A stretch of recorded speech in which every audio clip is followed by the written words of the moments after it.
Chapter 899. Yes, yes, yes. When you have successfully cultivated the Myriad Demon Heart Sutra, you will be of great help to me. Yu Qianqiu nodded repeatedly and reached out to pull her, saying, Come with me. Actually, to him, whether or not he wanted Bai Suzhen's help was another matter. The key was that he hoped that Bai Suzhen's own cultivation would be higher and stronger. The affairs of the world were unpredictable, and no one knew what would happen in the future. If she encountered any danger, she would be able to protect herself. Secondly, it was too worrying to let someone else cultivate a treasure, like the Myriad Demon Heart Sutra. If Bai Suzhen cultivated it, he would be at ease and feel that it was no different from cultivating it himself. Bai Suzhen smiled knowingly at his words, and did not point it out. She reached out her hand, and let Yu Qianqiu hold it. The two of them disappeared together. When they reappeared, a spacious, bright, and unique room made Bai Suzhen's eyes flicker endlessly. The room was a suite of rooms with clean white jade floors. There were a few wrought tan chairs in the living room. It was spacious and bright, and other than that, there were no other furnishings. Bai Suzhen looked at Yu Qianqiu with a puzzled expression. Yu Qianqiu immediately smiled and explained, This is the World Commerce Association. This room is the room I live in. There are no furnishings in the room. It's too simple. Bai Suzhen let go of his hand, and walked to the side of a few wrought tan chairs to feel around. Then, she pushed open the doors of a few small rooms and looked inside. She found that it was empty. Indeed, there was nothing prepared. Finally, she walked to the window of the living room, and looked out at the tens of thousands of mountains.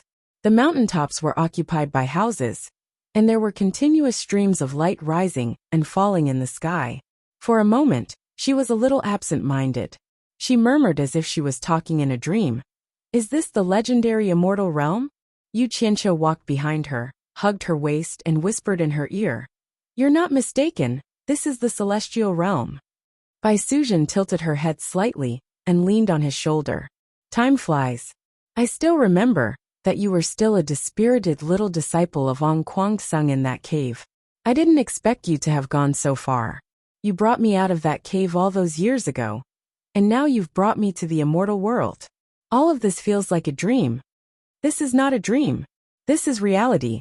Yu Qianqiu buried his head in that fair neck, and deeply inhaled the fragrance.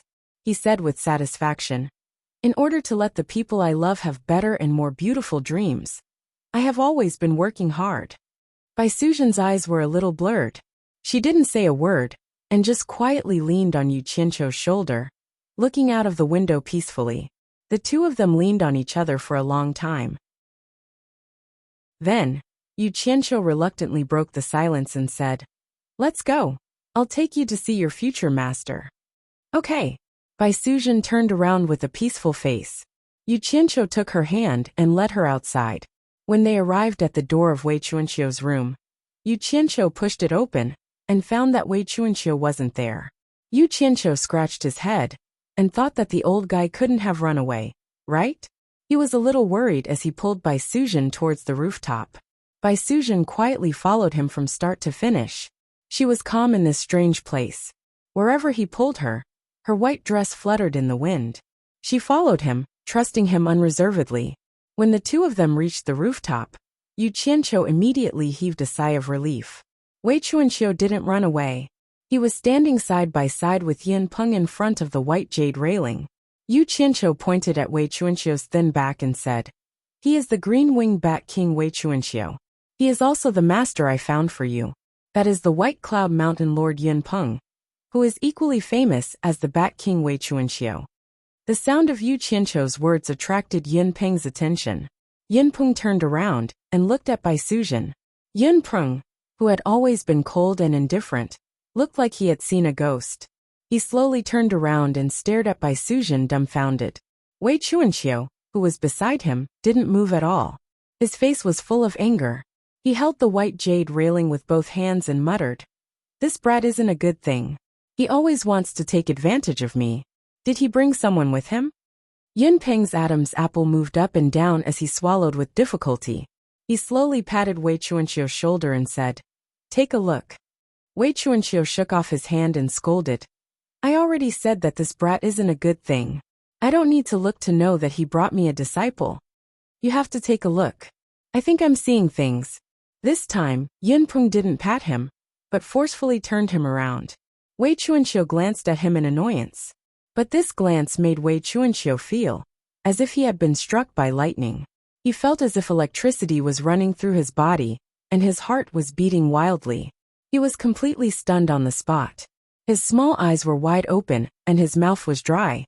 His breathing became heavier and heavier. What were these two old fellows doing? Even if they had never seen a beauty before, there was no need to put on such a lecherous look. Yu Qianqiu looked at the two of them suspiciously. After standing in front of them, the two of them continued to stare at Bai Suzhen without blinking.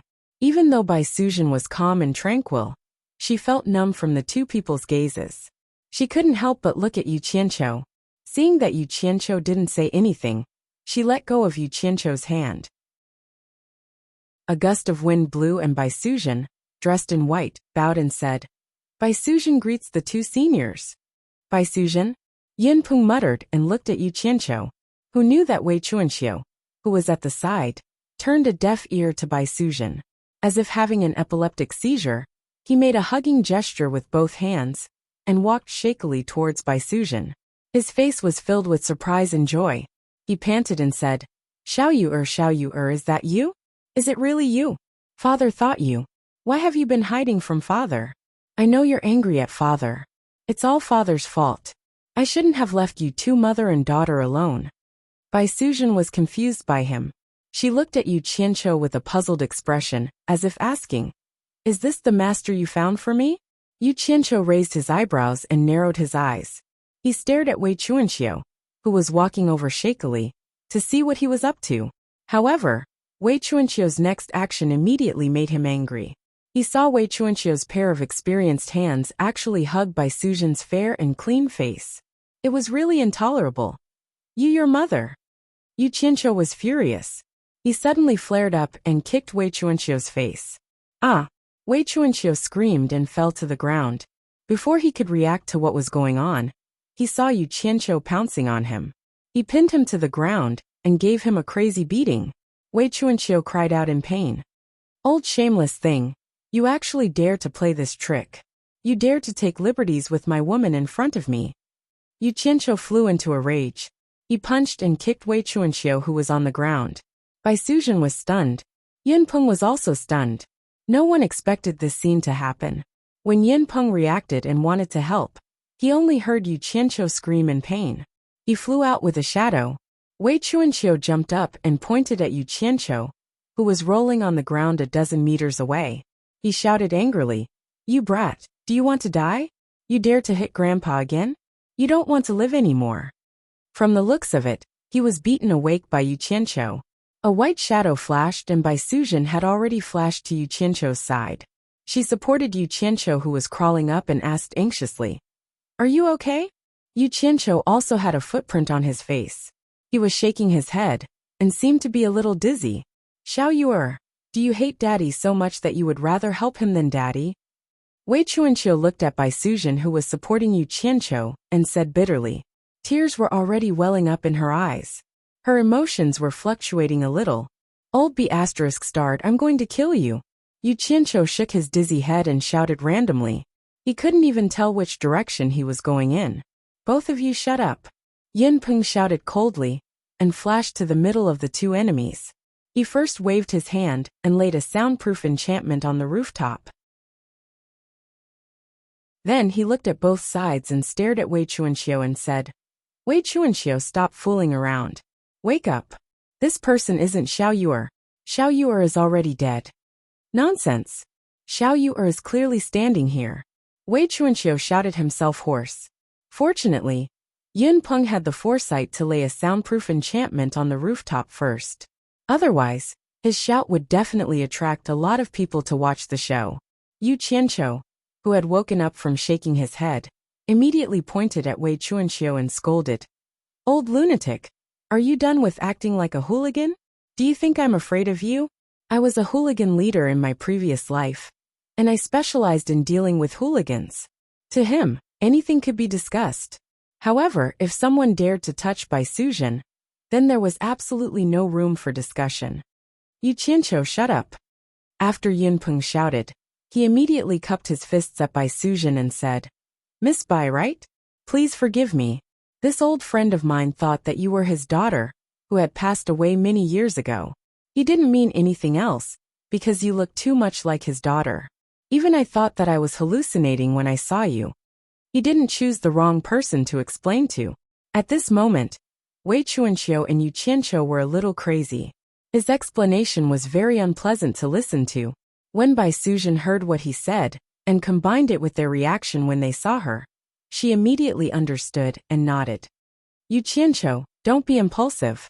It's a misunderstanding. Bai Suzhen held back the furious Yu Qianqiu and shouted. Her words were more effective than anyone else's. Yu Qianqiu, who was rolling up his sleeves and kicking and scolding, immediately stopped. Bai Suzhen immediately seized the opportunity to explain with Yin Peng's words. You look very much like his dead daughter? Yu Qianqiu gradually calmed down. He wiped his faintly aching face and turned to Yun Peng and said, Senior Yin, are you sure you didn't see wrongly? Yin Peng blocked Wei Chuanqiu and shook his head. How could I see wrongly? Very similar, simply too similar. It's as if they were carved from the same mold. The only difference is that their temperaments are as different as the clouds and mud. Xiao Yu'er is smart and eccentric, while she is graceful and quiet. No, she is Xiao Yu'er. Wei Chuanqiu shouted crazily, and tried to break free from Yin Peng's obstruction. A cold light flashed in Yin Peng's eyes. His 5 fingers formed into eagle claws and faintly glowed with a golden light. He streaked across like lightning and directly grabbed Wei Chuanqiu's collarbone.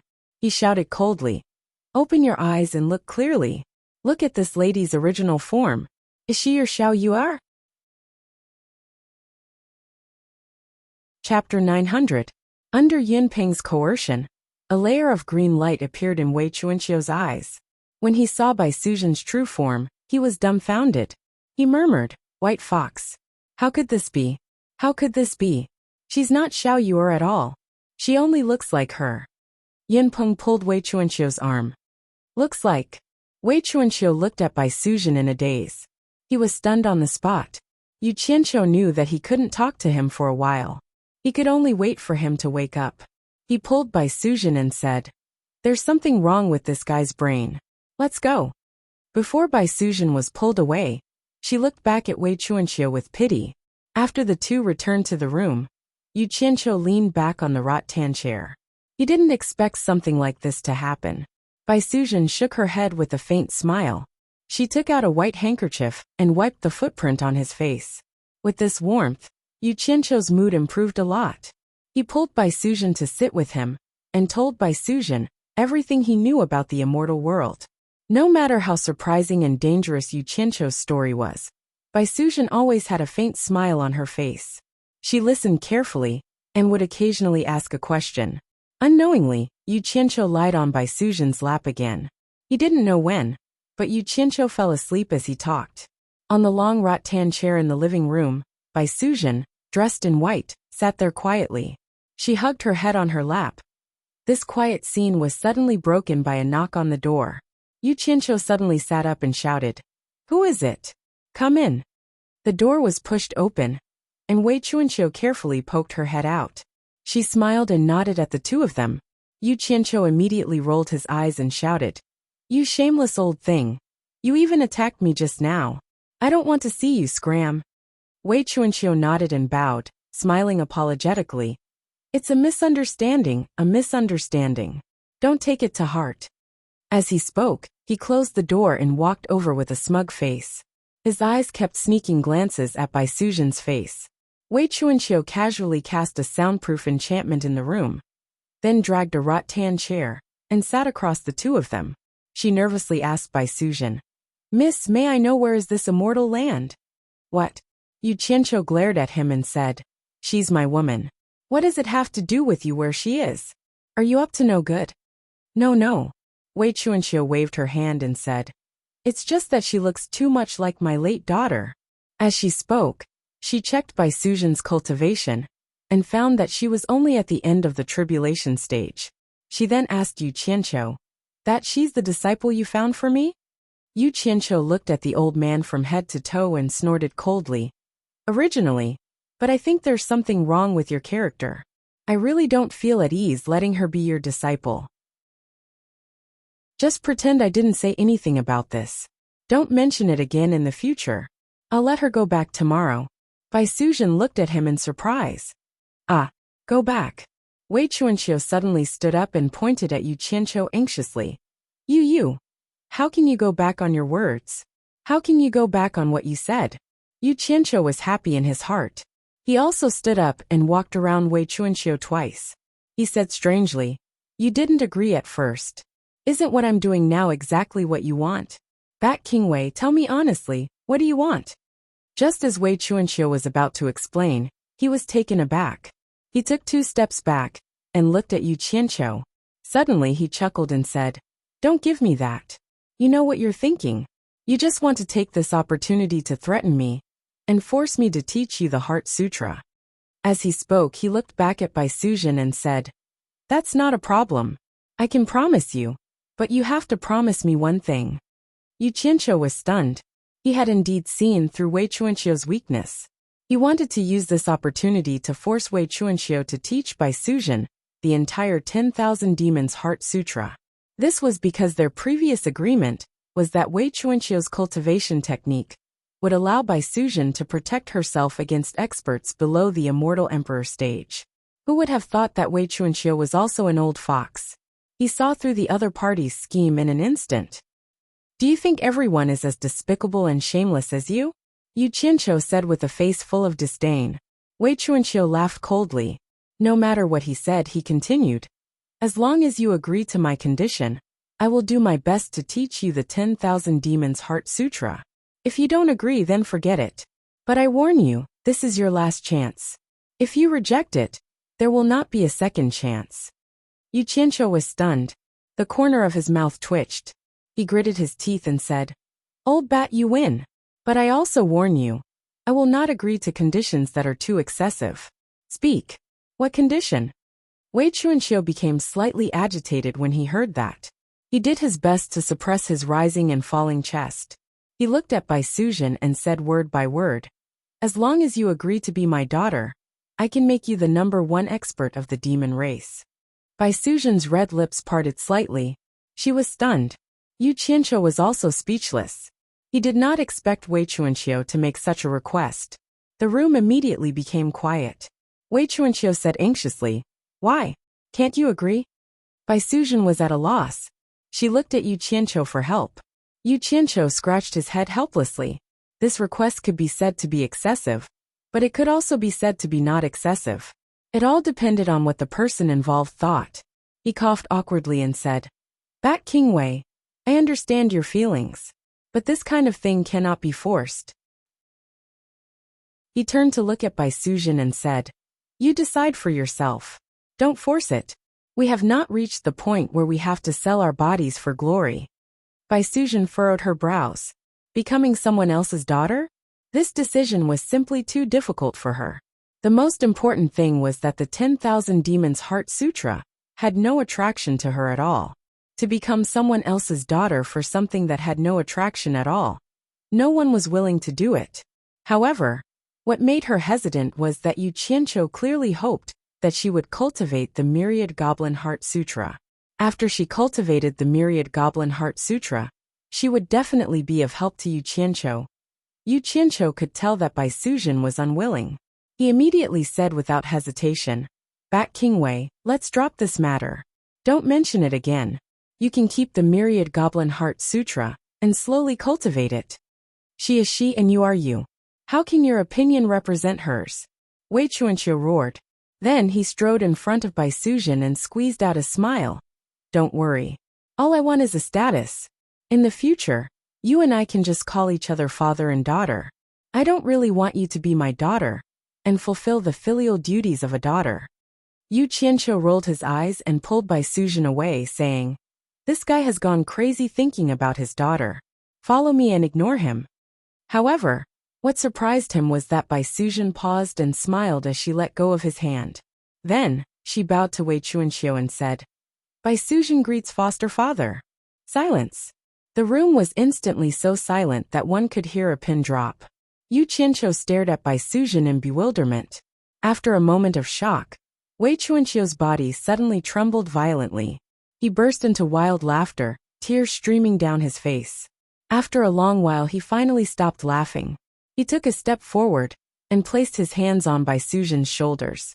His eyes were red as he panted heavily. "My good daughter! My good daughter! Don't worry. From today onwards, I will let you become the entire demon race. No, I will let you become the #1 expert in the 3 realms. From today onwards, no one will be able to hurt you. I promise that I will never let anyone hurt you again." As he spoke, he pulled Bai Suzhen into his arms and wailed, "Xiao Yu, it's all father's fault. I shouldn't have left you and your mother behind. I promise you that I won't let anyone harm a single hair on your body in the future." Suddenly being hugged by a strange man like this, Bai Suzhen was at a loss of what to do. Yu Qianqiu's expression was also twitching. He could tell that Wei Chuanqiu was usually quite normal, but once he touched his dead daughter, he would immediately become insane. To put it bluntly, he was suffering from intermittent mental illness. It was the kind of mental illness that would immediately act up when he was stimulated. Damn it. I have eyes but failed to see. How did I get mixed up with a mental patient? Yu Qianqiu took a step forward and pulled Wei Chuanqiu with all his might. "Old bat, let go of me. Men and women should not touch each other. Don't pretend to be sick to take advantage of me." He secretly hit Wei Chuanqiu a few times before he finally released the bear hug in pain. Actually, he didn't want to argue with a mental patient. "But no matter how sick you are, you can't hug my woman. Not to mention in front of me." Fortunately, Wei Chuanqiu's illness wasn't serious. After he let go in pain, he immediately knew that he had lost control. He wiped his tears and apologized profusely. It was foster father who lost control. As he said that, he took out the bat jade pendant carved from green jade and handed it to Bai Suzhen. "This is foster father's greeting gift. Put it on, put it on." Bai Suzhen took it and didn't know whether to laugh or cry. She hung the jade pendant on her waist as she was told. Wei Chuanqiu's eyes lit up as he nodded repeatedly and said, "Similar, really similar. Wait a moment." After saying that, he quickly opened the door and disappeared outside the door. Bai Suzhen and Yu Qianqiu looked at each other. They didn't know what Wei Chuanqiu wanted them to wait for. In the end, he didn't come back after waiting for a while. Yu Qianqiu held Bai Suzhen's hand and shook his head helplessly.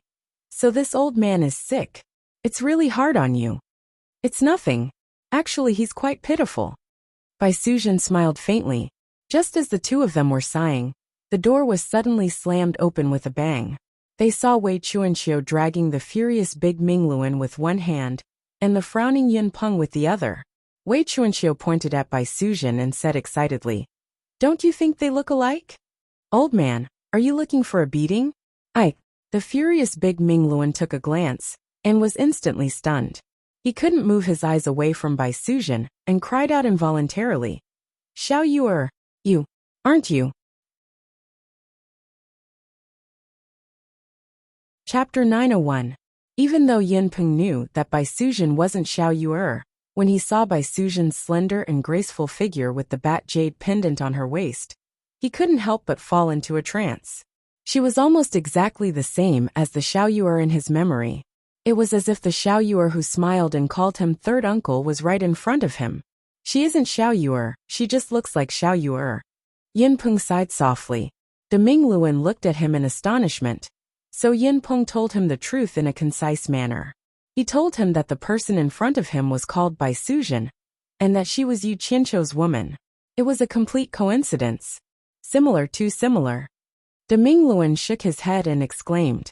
Wei Chuanqiu immediately pointed at the two of them and said to Bai Suzhen, "This is your uncle De Mingluan, and this is your third uncle Yin Peng." When the three of them were together, De Mingluan was the eldest, Wei Chuanqiu was the second, and Yin Peng was the third. It coincided with the saying, "A bright moon shines in the sky, green wings and jade wings follow." Bai Suzhen had heard of these two people's names from Yu Qianqiu. Since Yu Qianqiu had told her about them, it would not be too much for her to address them as a senior. She immediately bowed to the two of them first uncle, third uncle Yun. De Mingluan and Yin Peng both inhaled a breath of cold air. They hadn't heard such a familiar form of address for many years. They nodded with some emotion. Good, good, good. Yu Qianqiu stood at the side and looked at one and the other.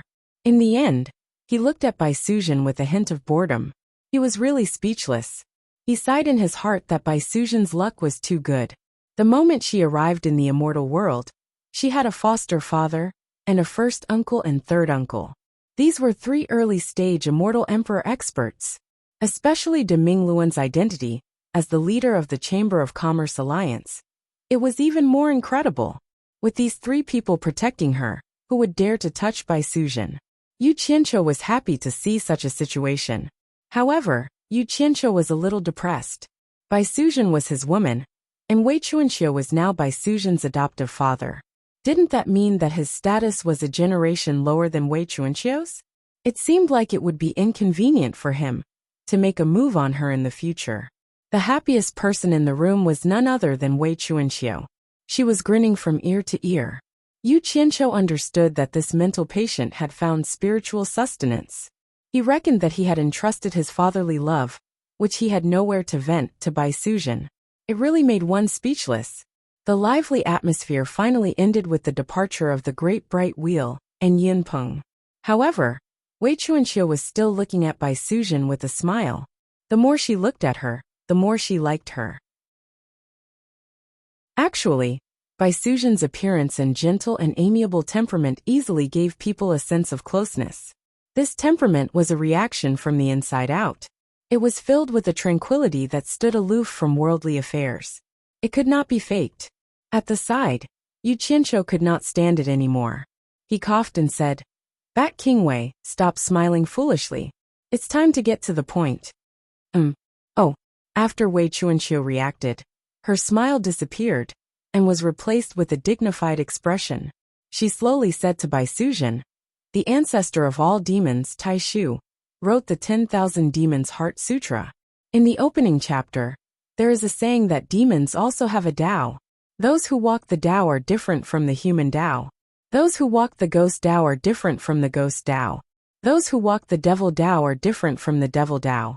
Those who cultivate the immortal body, cultivate the myriad transformations technique, and obtain the unfathomable techniques, are called the devil Tao. What's that? Yu Qianqiu was confused. He stretched his head over and asked, there are humans, ghosts, and devils. How can one cultivate such complicated things? It's none of your business. Why are you interrupting? Why are you still here? Wei Chuanqiu glared at him and said, this is the devil Tao. It's not something you can peek at. Scram. I don't want to learn it. I promise I won't interrupt anymore. I'll just listen from the side. Yu Qianqiu smiled apologetically.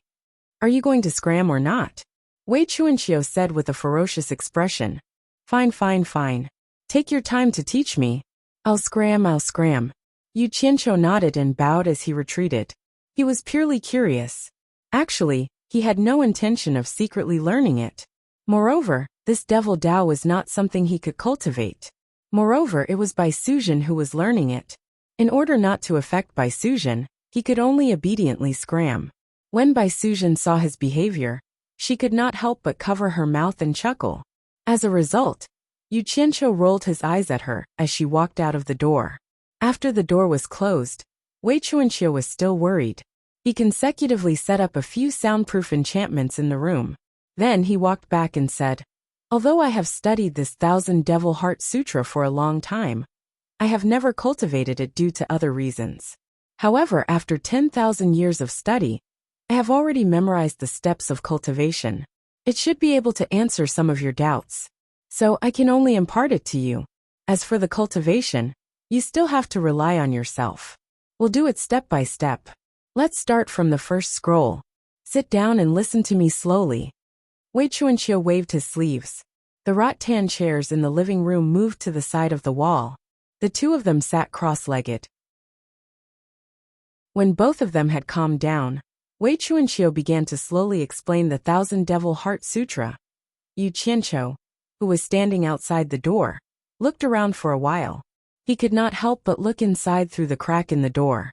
He really wanted to see what was so special about this grimoire that was left behind by an expert who could be mentioned in the same breath as the devil god.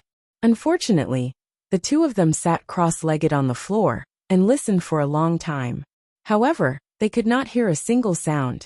They could not help but fling their sleeves and leave resentfully. The cultivation world in the human world had already calmed down. Due to the strong restrictions of the lords of the various countries all withdrew their disciples and strictly ordered them not to go out and cause trouble. They could only concentrate on cultivating in their sections.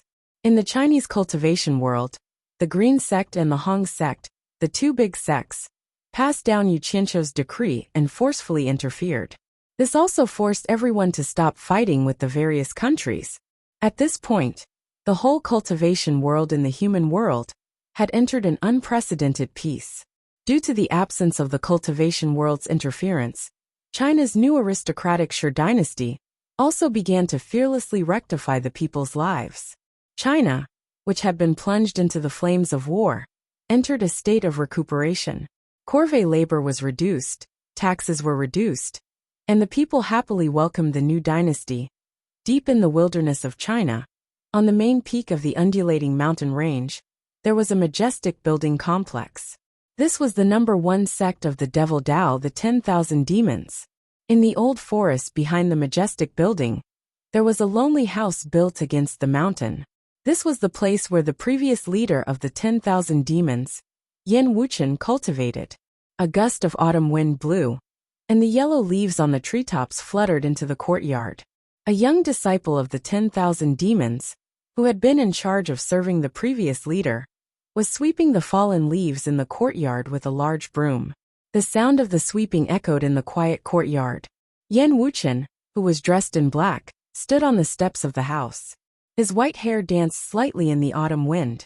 He stood quietly on the steps and stared at the young disciple who was sweeping the floor without blinking. Yan Wuchen sighed softly, either because he suddenly thought of something, or because he had a feeling in his heart.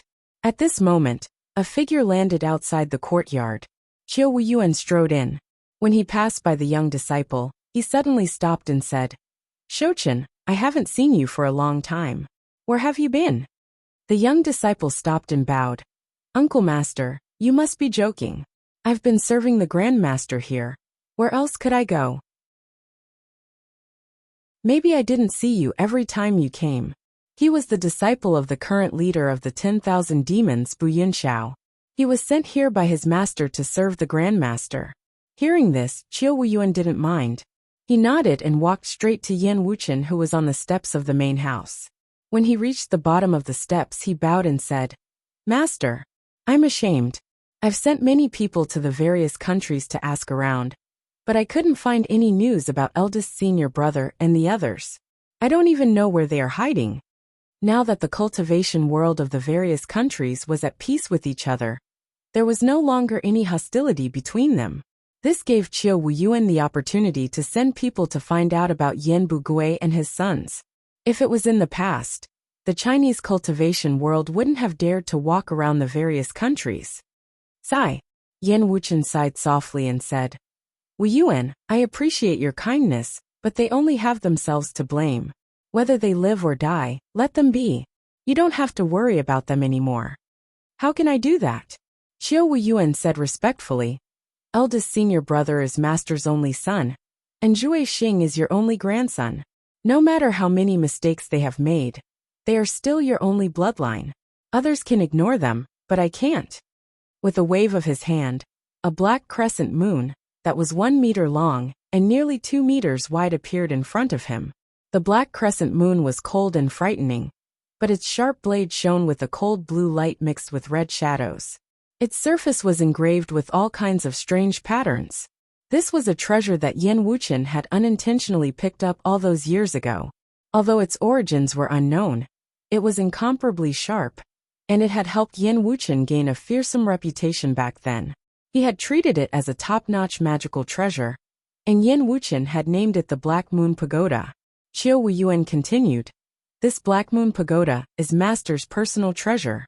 Master once said that you want the Yan family to pass it down from generation to generation. I've always remembered these words. Just as the Black Moon Pagoda appeared, the sweeping sounds in the courtyard stopped for a moment. Shochen's eyes shone with a strange light as he stared at the floating Black Moon Pagoda. Then he lowered his head and continued sweeping. However, his actions were all seen by Yin Wuchen, who was constantly paying attention to him.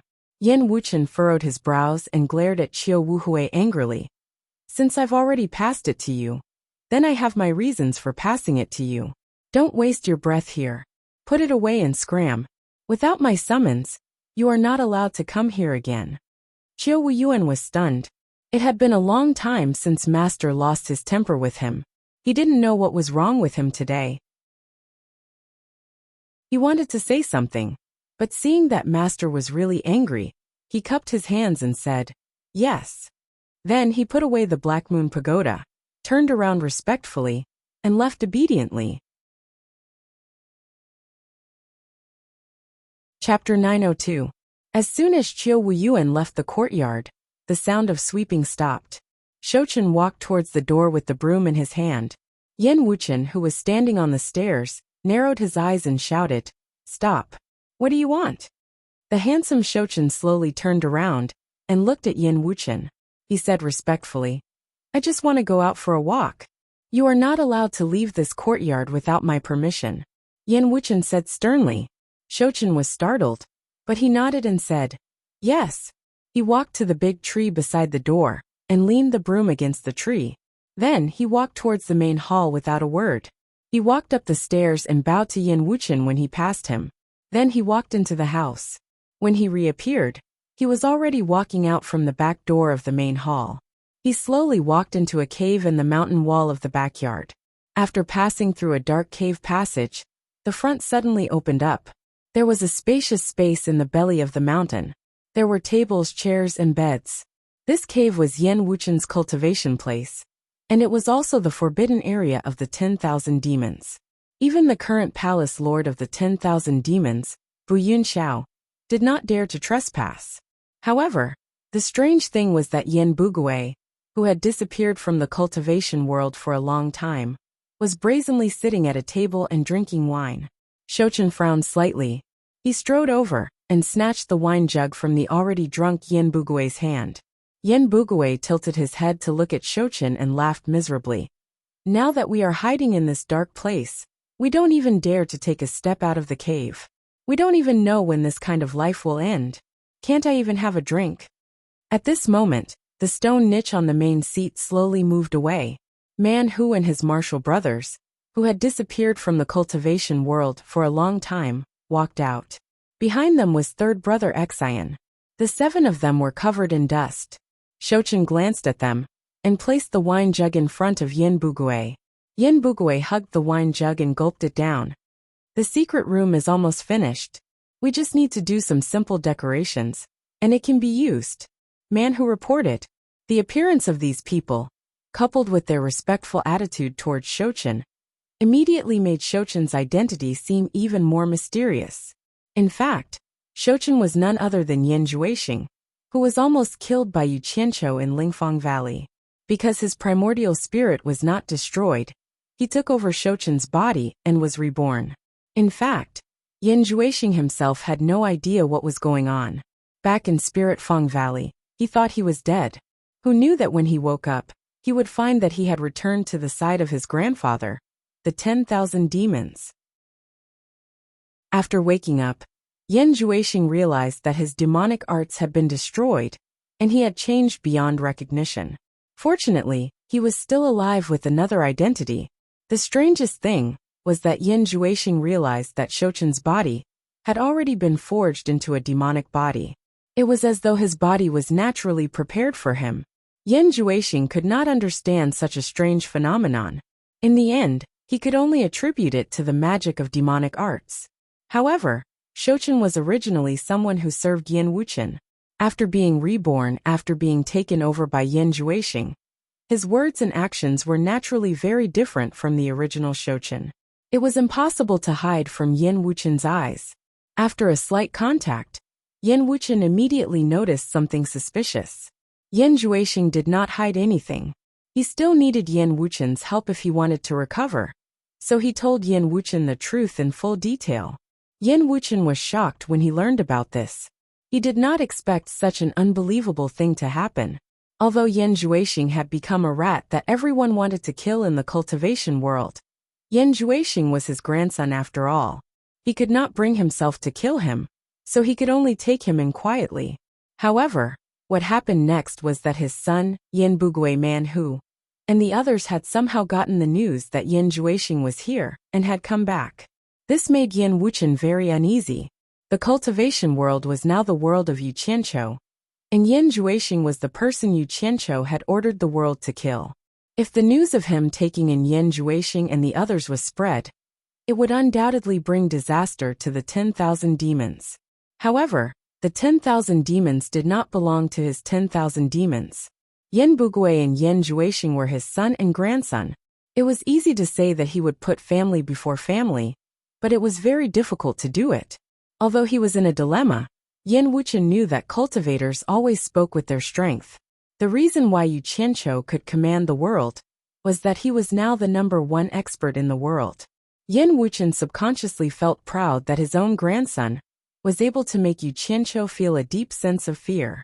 As for whether or not his grandson cultivated some evil demonic art, it didn't matter to Yen Wuchen, because he thought of himself as a demonic cultivator. Therefore, Yen Wuchen hoped that Yen Juexing would have the strength to challenge Yu Qianqiu. It would be best if he could kill Yu Qianqiu, and then Yen Juexing himself would ascend to the throne of the world's #1 expert. At that time, no one in the world would dare to criticize the Yen family. Instead, they would spare no effort to criticize Yu Qianqiu. However, he was also worried that Yen Juexing would fail again, because he could not afford to fail. At that time, the whole 10,000 demons would be implicated. Therefore, while he was trying his best to help Yen Juexing in his cultivation, he kept restricting Yen Juexing. Before he had the strength to fight against Yu Qianqiu, he was not allowed to leave this place at will. Devouring a nascent soul, and using a virgin body to cultivate. After Yen Wuchen saw the bloody scenes of Yen Juexing's cultivation, he felt terrified. Only then did he realize that the demonic cultivation method his grandson cultivated was very different from the demonic cultivation method he knew.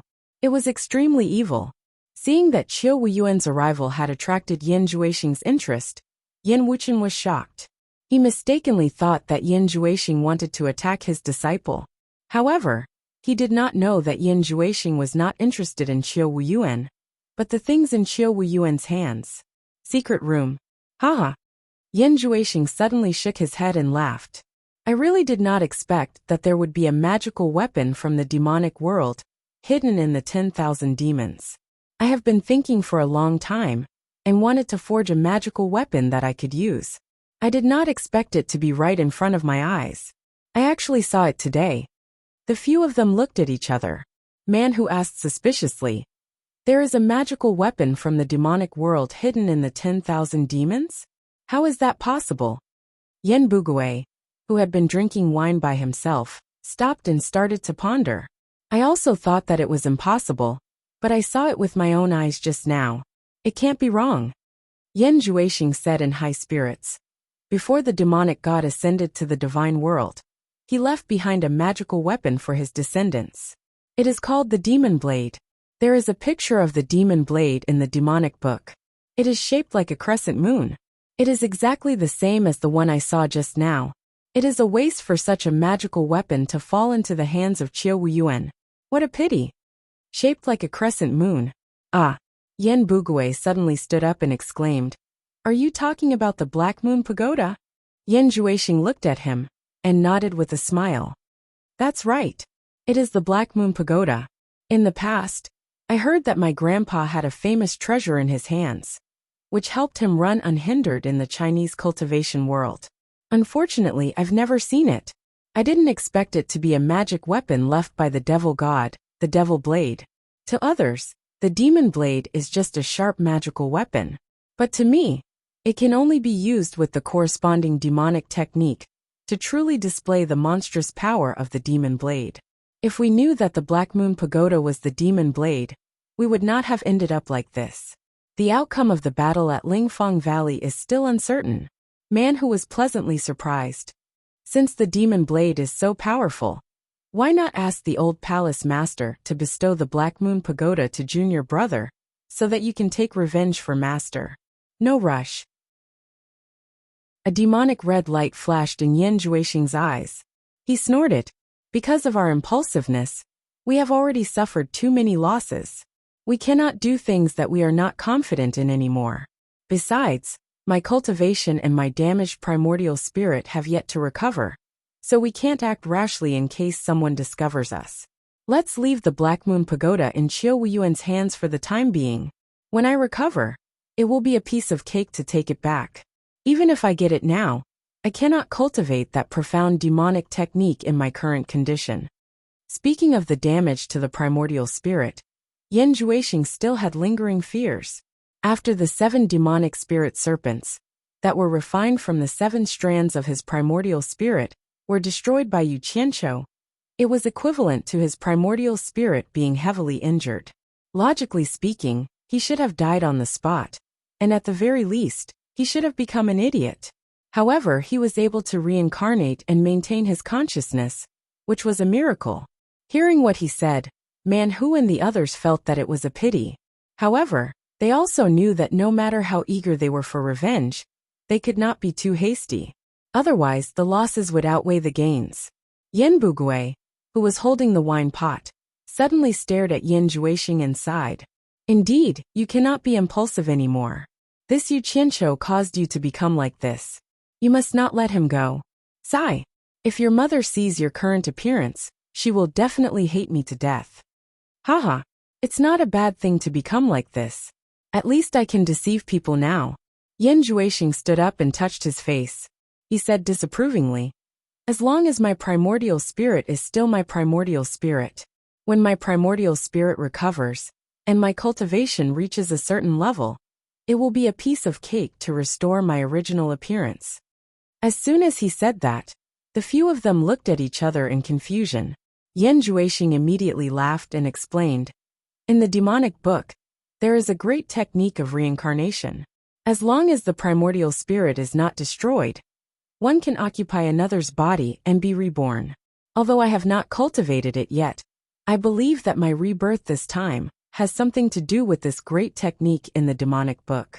After the reincarnation, as long as your cultivation reaches a certain level, you can perform the last step. It is called birth of the devil's heart. It is similar to what we commonly call appearance from the heart. It is a kind of feedback from the inside to the outside. Whatever your primordial spirit is, your physical body will be the same. At that time, I, Yan Juexing, will still be me. Who can tell that I have reincarnated? Haha, haha.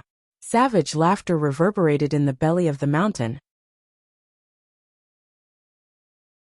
Chapter 903. In a small conference room on the 21st floor of the World Commerce Association, Yu Qianqiu and Nongzhu sat facing each other for a long time, separated by a round table. There was no other reason for them to sit here, but because Nongzhu couldn't stand it anymore. Not only did he listen to Yu Qianqiu's orders all day, but most importantly, Yu Qianqiu always made him do odd jobs and make him do anything that was embarrassing. Putting aside the matter of distributing flyers, when the World Chamber of Commerce had just been established, now they had given him a task to welcome guests at the main entrance. As long as a female customer came, he, Nongzhu, had to rely on his good looks to persuade the female customer to buy something. Nongzhu was quite unhappy with this arrangement. However, Yu Qianqiu had made the arrangement in front of the lords of the various kingdoms. Nongzhu couldn't refuse in public, and had to give Yu Qianqiu some face. Even if he wanted to refuse, he had to look at the green-winged bat king Wei Chuanxiu, who had been eyeing him covetously. Nongzhu could only comfort himself that this skinny bat spirit was just jealous of his good looks. But then again, being handsome did have its advantages. Many female customers became regular customers because of Nongzhu's face. However, the reason why Nongzhu decided to give up was that there were 2 female guests he was familiar with who came to visit him at the same time. Both of them wanted him to accompany them.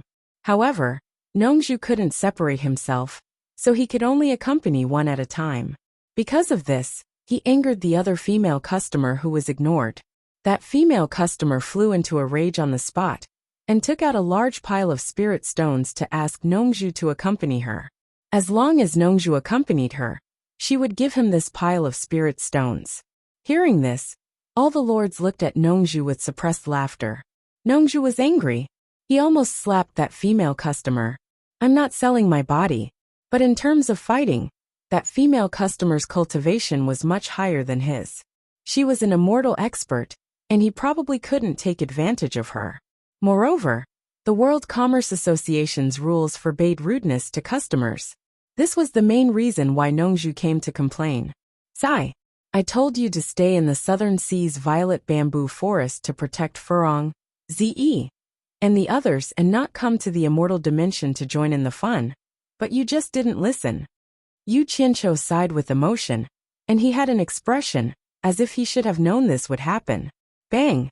Nongju slammed the table angrily and suddenly stood up, pointing and scolding. Don't cry crocodile tears here. Don't think that I don't know that you are deliberately playing tricks on me and forcing me to go back. You heartless bastard. No matter what, I'm a good friend of your master. Now that your master is gone, you're turning your back on me. It's so disappointing. Yu Qianqiu wasn't angry at all. He leaned back on the chair and shrugged. I really didn't force you. Everyone came to the immortal world to conquer the world, so we naturally have to play to our strengths. Think about it. Although you, Mr. Nongju, are a first-class expert in the mortal world, you're not even close to being an expert in the immortal world. Tell me, other than a good face, what other strengths do you have? Since you have such a strong point, I naturally have to let you play to your strengths. If I let others do this, the female customers won't give me face. You've already made those female customers fork out at least a few 100 million divine-grade spirit stones. To be honest, I'm not willing to let you go even if you want to. How about this? Why don't you stay and try again? Maybe you'll get used to it after a long time. Shut up. Nongju gritted her teeth and said, Don't give me that, you win. I don't want to play anymore. I want to go back. You really want to go back? Yu Qianqiu's eyes lit up. He stood up and walked to Nongju's side, asking solemnly, Think about it carefully. I don't want to force you. Do you want to go back or stay? I can't keep you company. I want to go back. This shout almost caused Yu Qianqiu's face to be covered in spittle. Yu Qianqiu didn't say anything else, and immediately brought him to another room. There was a teleportation array that he had pretended to set up. A burst of smoke gradually dissipated, revealing the underground palace that the meditation cultivator had dug out. Nongju snorted coldly, flicked his sleeves and left. Yu Qianqiu shouted from behind, Send my regards to Furong and Ze. Nongju ignored him, leaving Yu Qianqiu shaking his head with a bitter smile. The reason why he deliberately forced Nongju to leave was because he was worried about Furong and the others' safety. He still had no idea what was going on with that unkillable Yan Juexing. There were almost no top experts in the mortal world. If Yan Juexing appeared again, ordinary spirit severing realm experts would not be his opponent. Leaving a late-stage spirit severing realm expert, and one who had a close relationship with Nongju, would put him at ease. Even if Nongju could not deal with Yan Juexing, at least she could buy some time for him to come. After sending Nongju away, not long after Yu Qianqiu returned to the World Chamber of Commerce, someone came to report that Shui Mingqing of Chaotian Palace had come and was in the living room. Yu Qianqiu raised his eyebrows. He knew that Chaotian Palace wanted to check the situation because they did not see Immortal Palace deal with him after waiting for a few days. It would not be long before people from other sects also came. He sneered and said, If people from other sects come to find me, just say that I am not here. The lord in charge of running errands immediately took the order and left. As soon as Yu Qianqiu arrived at the living room on the 6th floor, Shui Mingqing strode over, cupped his hands and apologized. Brother Yu, I'm really sorry, I can't come out. He immediately told the reason, and it was similar to what Wan Ling had told him. Seeing that he told the truth without hiding anything, Yu Qianqiu finally felt a little estrangement in his heart. He waved his hand and invited him to sit down. The two looked at each other, and Yu Qianqiu asked, What did your master ask you to come this time? Did he respond to the purchase of elixirs from World Chamber of Commerce? Shui Mingqing hesitated for a while, and finally told the truth. Actually, this time, my master mainly asked me to ask you whether people from Immortal Palace came to find you. As for the purchase of elixirs, my master said that your World Chamber of Commerce has caused too much trouble. Not to mention Immortal Palace, even Heartless Palace will not let you go. There is no way to cooperate with you at all. In the short term, Chaotian Palace will not consider cooperating with you. He said that if you ask about this, don't say anything definite. Just say that you are still waiting for the sect's reply, and he can't make the decision. Damn it! When Yu Qianqiu heard this, he kicked over the rattan chair on the side and sneered in his heart. He now saw clearly that in the case of unequal strength, he was not even qualified to cooperate with others on an equal footing. He was completely snubbed by others, and they did not treat him seriously. It seemed that he had no choice but to play hard. Seeing that he was angry, Shui Mingqing immediately comforted him. Actually, you don't have to be angry. My master did this because he doesn't want to take responsibility. If you really want to purchase elixirs, there is a way. What way? Yu Qianqiu asked casually with a lack of interest. Wu Xiong, the commander of Immortal Palace's foreign affairs, will be getting married soon. At that time, even if the sect leaders do not come in person to congratulate him, they will send people whose status in the sect is second only to the sect leader to attend. Chaotian Palace naturally cannot avoid it. You and Mu Tianjiao are friends. Why don't you take the opportunity to go to congratulate her, and contact the people in Chaotian Palace, who can speak to you directly, so that you don't have to push the blame to my master here. Shui Mingqing came up with such an idea. I will go to Mu Tianjiao's wedding. Yu Qianqiu pondered, and suddenly set up a soundproof enchantment. He dragged the rattan chair to sit closer and asked, Can you find a way to help me get the elixir recipe of your Chaotian Palace? This, Shui Mingqing was shocked, but he knew that he was tied to Yu Qianqiu's boat. He couldn't help but smile bitterly. It's not difficult to get some ordinary elixir recipes that the disciples in the sect use to practice. But that kind of elixir recipe doesn't seem to be a secret in the immortal world. You can also ask about it elsewhere. I think the elixir recipe you want is not such an ordinary elixir recipe. Yu Qianqiu chuckled, sat up straight and said, To tell you the truth, we are brothers, so I have nothing to hide from you. I originally wanted to purchase elixirs from your Chaotian Palace through normal channels, but your Chaotian Palace simply disdains to earn our little money. Since that's the case, there is nothing more to say. I am a straightforward person, and I don't have so many twists and turns in my mind. I don't care what kind of elixir recipe it is, I want all of them. You can think of a way to help me borrow a copy of these elixir recipes. He still had some self-cultivation, although to put it bluntly, he still used the word borrow in a roundabout way, so that it wouldn't sound too bad to say steal. Ah! Shui Mingqing was so shocked that he jumped up and waved his hand repeatedly. This is impossible. I haven't even broken through to the immortal realm, and I don't even have the qualification to enter the scripture-seeking pavilion. How can I steal all the elixir recipes? What's more, the real top elixir recipes are carried by my sect leader. I can't even get close to him, so how can I steal things from him? Oh, no hurry, don't worry. I'm not even in a hurry, so why are you in a hurry? Sit down and talk slowly. Yu Qianqiu waved his hand to comfort him. He knew that he was a little too hasty, but there was no other way. He still had a large group of brothers waiting behind him. How can I not be anxious? Brother Yu, this is too dangerous. Don't scare me. I really can't do anything, Shui Mingqing said with a bitter smile. There is always a way to solve things. Aren't we discussing it? Yu Qianqiu coughed and said with a smile.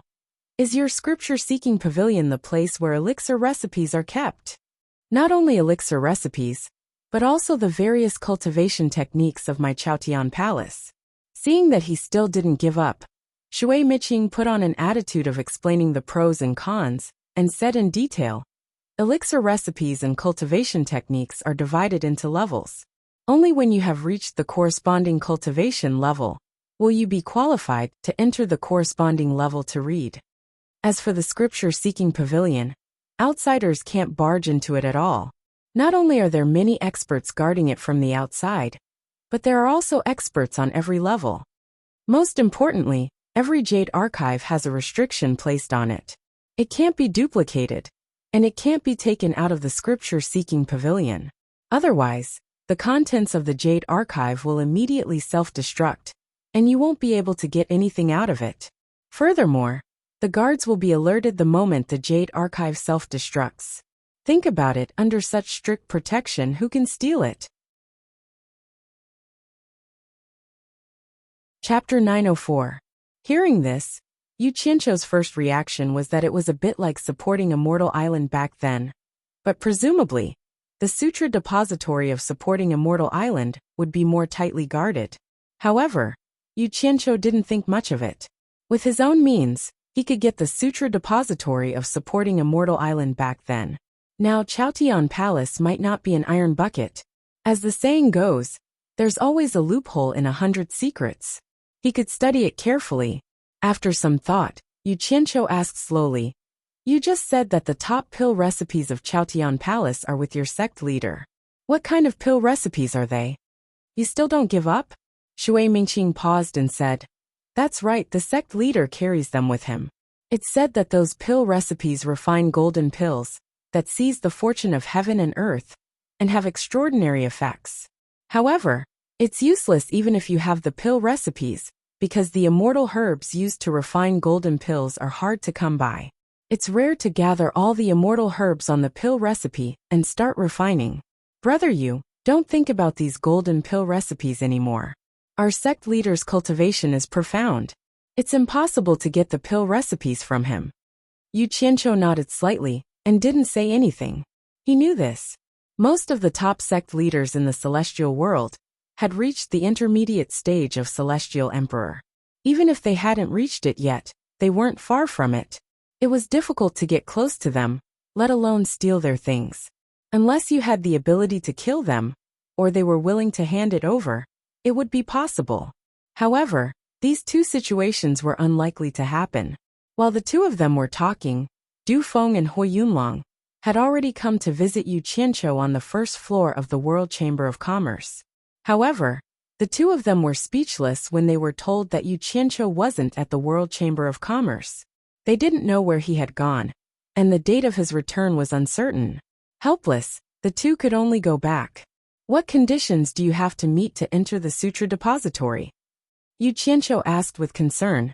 Shui Mingqing's scalp went numb from his questions, and with a bitter expression he said, "I really can't go in unless my cultivation breaks through the soul formation stage and reaches the immortal realm. But even then, the pill recipes I can come into contact with are only ordinary pill recipes." Yu Qianqiu replied with an "oh," and asked again, "Is the geography of the sutra-seeking pavilion very complicated?" "I don't know, I haven't seen it with my own eyes." Shui Mingqing asked weakly, "Brother Yu, you won't really let me go in and steal it, right? Even if you beat me to death, I won't be able to get in." "Hehe. If you can't get it, then forget it. How can I force you? By the way, when are you going back to Chaotian Palace?" Yu Qianqiu asked with a smile. Hearing this, Shui Mingqing immediately heaved a sigh of relief and said with a smile, "I guess I'll have to wait a few more days. If the Immortal Palace really doesn't pursue this matter, I'm going back." "I see." Yu Qianqiu nodded in understanding. Then he reached into his signature storage bag and searched for a while. He grimaced in pain and frowned. He took out a golden Buddha the size of a palm and handed it to Shui Mingqing. "This is for you." Shui Mingqing hugged the golden Buddha and rubbed it for a while. He found that it was just an ordinary golden sculpture. Except for the strange shape, there was nothing special about it. He asked suspiciously, "Bald? What kind of shape is this? Why did brother you give me this?" Yu Qianqiu laughed and said, "After you bring this back, put it in your living room. It can help you turn bad luck into good luck and ward off evil spirits. Just take it as a gift from me." Shui Mingqing was stunned. He couldn't help but hold the golden Buddha and carefully search it again. In the end, he still couldn't find anything special about it. He asked doubtfully, "Does this thing really have such a magical effect?" Hey, I'd rather believe it than not. Just take it as an auspicious effect. Yu Qianqiu said perfunctorily. All right, then I thank brother Yu for his kindness. I can't stay any longer. Master is still waiting for my reply. Shui Mingqing stood up and said goodbye. Yu Qianqiu didn't ask him to stay. He sent him to the stairs. Looking at Shui Mingqing who was going downstairs, he didn't forget to wave his hand and said, Brother Shui, don't forget to put that thing in your living room. You must remember, it can ward off evil spirits and ward off disasters. Shui Mingqing raised his head and looked at him affectionately. He was so touched that he couldn't speak. He just pursed his lips and cupped his hands at Yu Qianqiu, then resolutely went downstairs. After watching Shui Mingqing disappear downstairs, Yu Qianqiu pulled out his right hand from behind his back. A trace of pain flashed across his face. There was a small cut on the tip of his index finger, and there was still a trace of blood that hadn't dried yet. Then he sucked on it and muttered as he walked back. What an idiot! Wouldn't it be over if he just wrapped a small silver ball in it? He wasn't scolding anyone but himself. This was because the golden Buddha statue he gave to Shui Mingqing contained a drop of his blood essence. After Shui Mingqing left the World Commerce Association, he didn't return to the Skyward Palace branch. Instead, he went directly to the Wan Gutong branch. In the side hall, someone let him in. Not only was his Master Yi there, but Du Kairen, Huo Lianqing, and the others were also present. Du Feng and Hui Yunlong, who were previously rejected at the World Commerce Association, were also present. Wan Ling was a girl, so she was quiet at this moment. She stood alone at the side. She didn't stand with the old or the young. She just quietly listened to their discussion. Wang Gui glanced at her from time to time. He didn't participate in the conversation with Du Kairen and the others. When they saw Shui Mingqing come in, they all looked over. Master Ye impatiently asked, Mingqing, did you see Yu Qianqiu? Shui Mingqing was stunned. He didn't know why his master would ask this. Wasn't he going to see Yu Qianqiu? Of course he saw him. He didn't know that not long after he was sent by Master Ye, Du Kairen and Huo Lianqing also sent their sons to find out what was going on. Who knew that they would be rejected by Yu Qianqiu? Shui Mingqing bowed and said, I saw him. The two of us just chatted for a while. After hearing this, Master Ye looked at the others with a proud expression. His disciple was indeed well connected. He was better than most people when it came to interpersonal relationships. At the very least, he was better than Du Kairen and Huo Lianqing's sons. Their sons were also friends with Yu Qianqiu, but they didn't even see him. Du Kairen and Huo Lianqing looked at each other and couldn't help but let out a cold snort. Du Kairen sneered and said, It seems that Yu Qianqiu was rejected by us last time, so he immediately returned the favor. He's quite bold. He really thinks he's someone. Shui Mingqing was puzzled, but he couldn't say anything. Du Feng's expression was a bit awkward. Yu Qianqiu made him lose face, which made his father angry. Hui Yunlong felt the same. The two cousins looked at each other and didn't say anything. On the contrary, Wang Gui laughed and said, He's quite bold, otherwise he wouldn't have provoked the Heartless Palace. There was a hint of mockery in his words, as if he wasn't afraid of the Heartless Palace, so why would he be afraid of the Spirit Cultivation Sect? Master Ye also laughed and waved his hand. Then he asked Shui Mingqing, What did Yu Qianqiu say? Did the people from the Immortal Palace not cause trouble for him? Shui Mingqing replied, This disciple asked him about this matter, and he said that there was nothing going on. This disciple was thinking too much and worried about nothing. Master Ye frowned and said, This is strange. Normally, it is impossible for the Immortal Palace to not do anything about this matter. It seems that this Yu Qianqiu is quite capable. He can even resolve this matter. No matter how capable he is, he can't do anything to the Immortal Palace. Du Kairen snorted and said, A bright moon shines in the sky, accompanied by green and jade wings.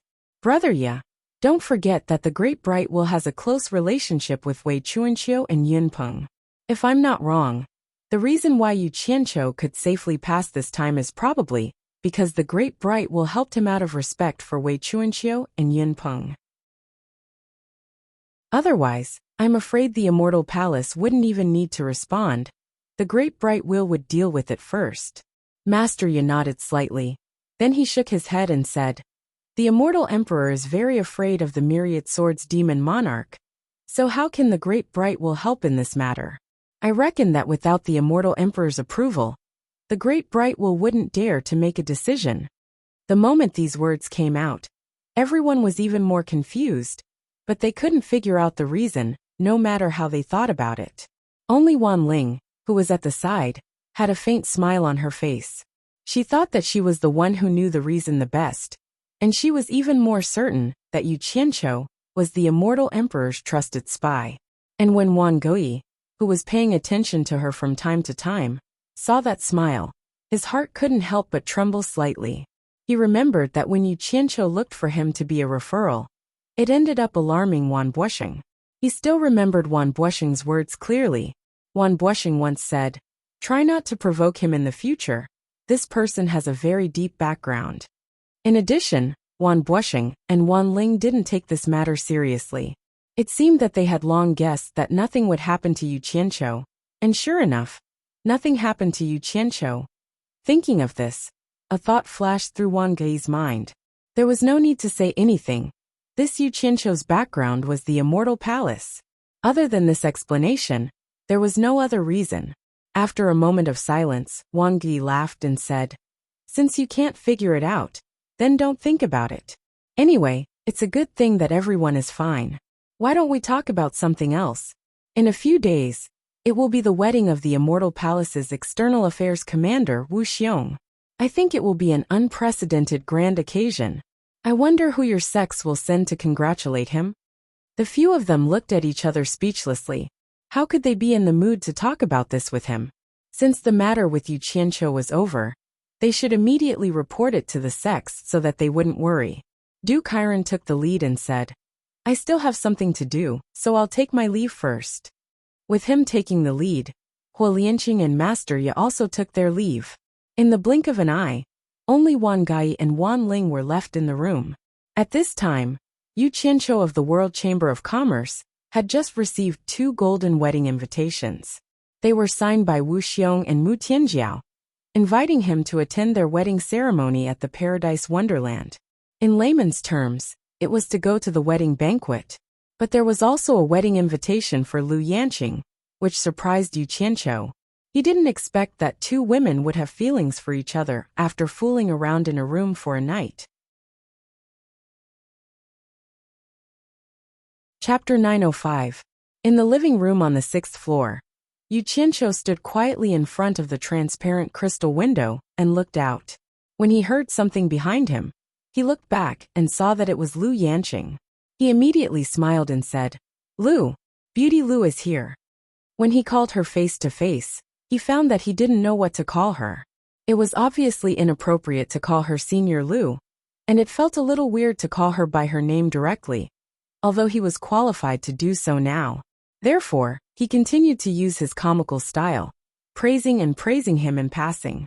Hearing this title, Lu Yanqing's unhurried steps paused slightly. She looked at Yu Qianqiu with a complicated expression. Back then, the little cultivator who did not dare to overstep in front of her had now made all the experts in the world unable to catch up. She couldn't help but marvel at Bai Changchun's unique vision. He chose such an unscrupulous disciple, but he could take all the masters in the world under his command. There was a little taste of the student surpassing the master. The torture envoy of the demon region continued the legend of invincibility in the world. She just paused for a moment, then walked up to him and asked with a trace of doubt, "What can I do for you?" Yu Qianqiu's hand behind his back shone. He took out one of the 2 golden invitations and handed it to her, saying, "This is the wedding invitation from Mu Tianjiao." Looking at the pair of slender white fingers that took the invitation, he couldn't help but sigh slightly in his heart. She deserved to be the most beautiful woman in the world. After Lu Yanqing opened it and read it quietly, she looked a little stunned. Obviously, she didn't expect that she would send an invitation to herself after just one night with Mu Tianjiao.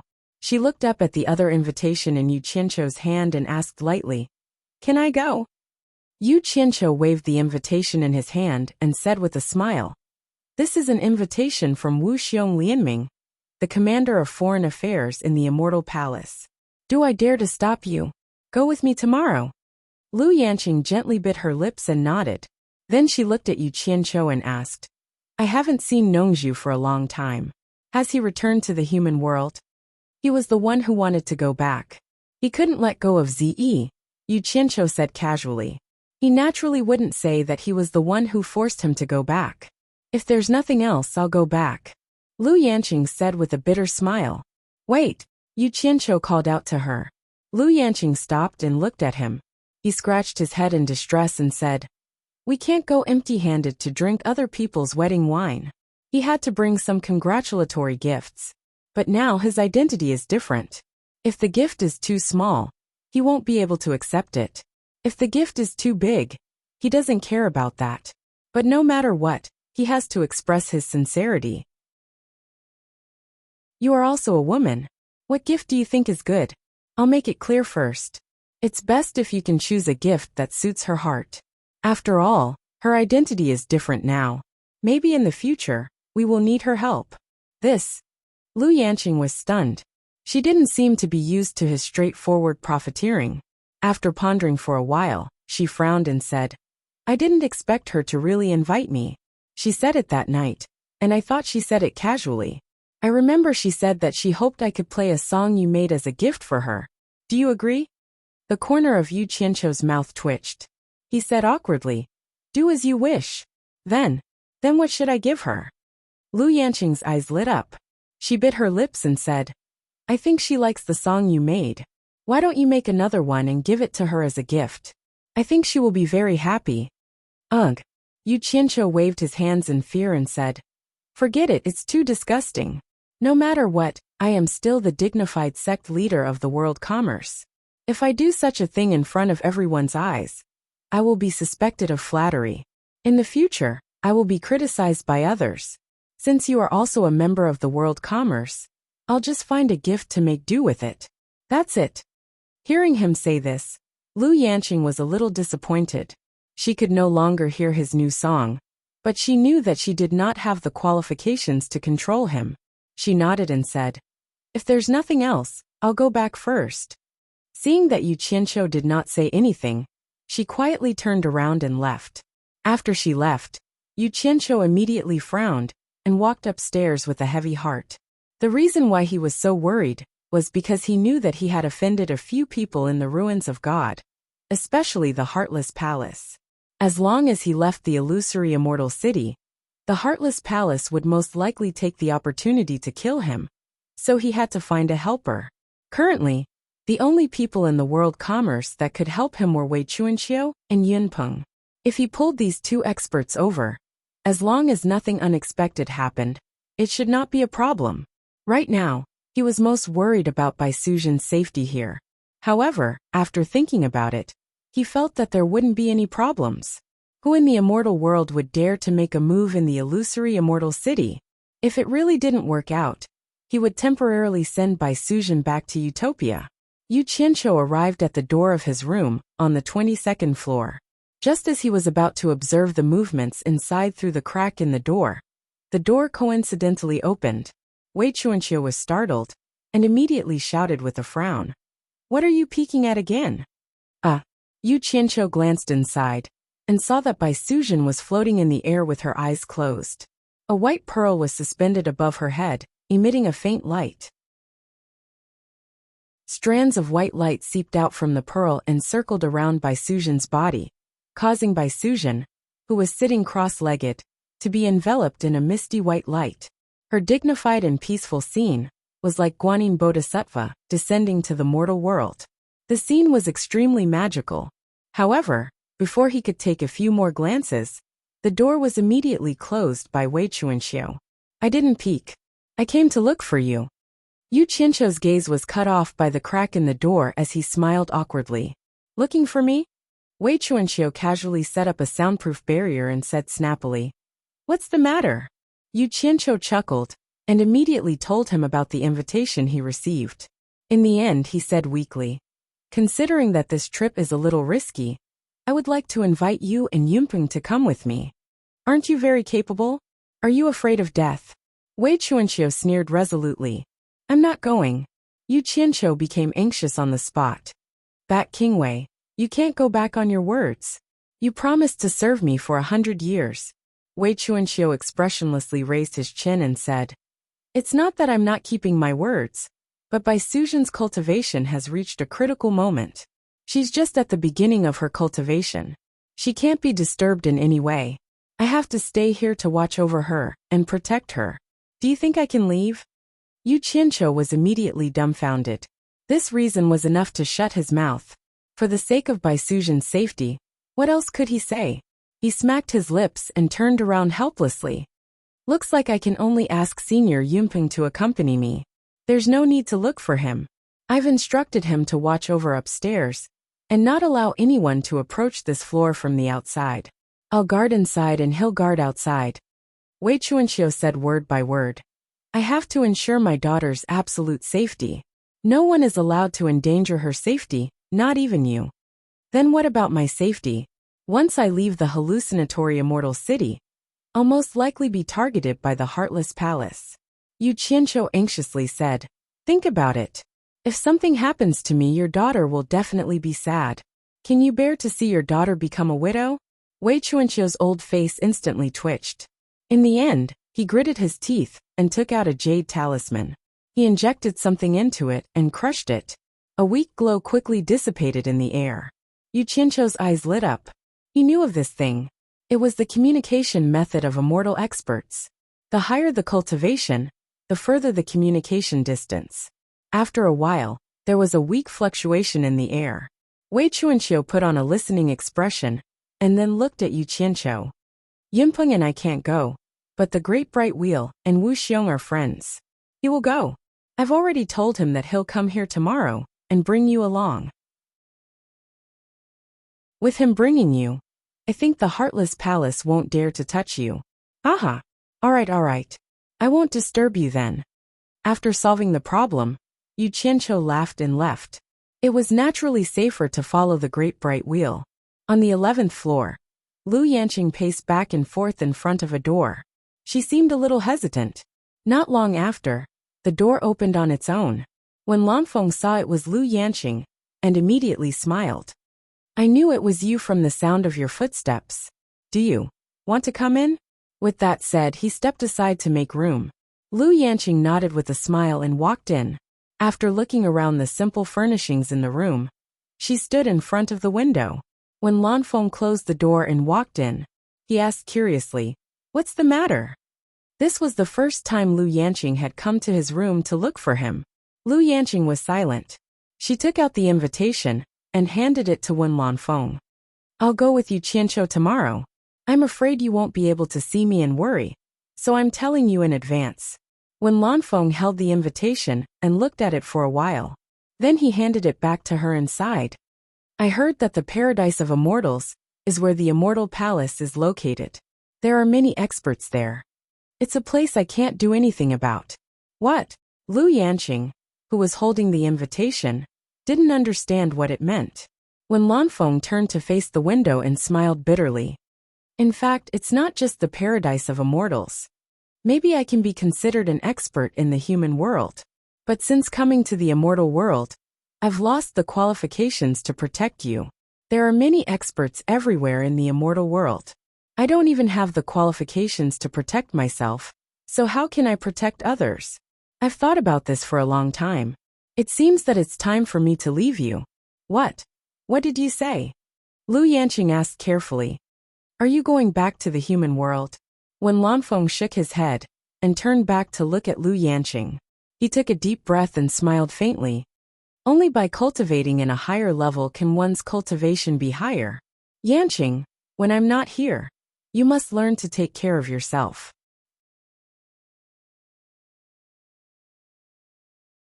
Chapter 906. You really want to leave us and cultivate alone in the immortal realm? Lu Yanqing asked helplessly. This was the first time when Lanfeng had told her that he wanted to leave her. When Lanfeng's eyes were filled with tenderness and reluctance to part, but she still nodded her head. Lu Yanqing said anxiously, With your current cultivation, it's too dangerous for you to go out alone in the immortal realm. When Lanfeng, Don't be impulsive, think carefully. I don't want to leave you either, but I have to force myself to. I'm leaving today, so that I can have the chance to stand in front of you again in the future. I'm useless now. I don't want you to look down on me. Wen Lanfeng's face was bitter. Why would I look down on you? We've always been good friends. Lu Yanqing's eyes were filled with tears. I beg you, don't take risks. If something happens to you, I'll lose my best friend. If something really happens, it's my fate. Death is all for naught. Wen Lanfeng's eyes suddenly became firm. But Yanqing, do you know? I have to take back what I lost. I'm a man. I want to take back the dignity that belongs to me, Wen Lanfeng.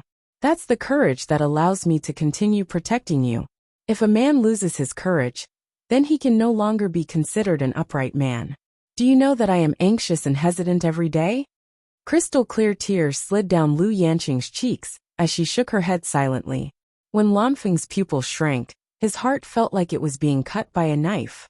His outstretched hand paused, but he finally plucked up the courage to use 2 fingers to wipe away the tears on her face.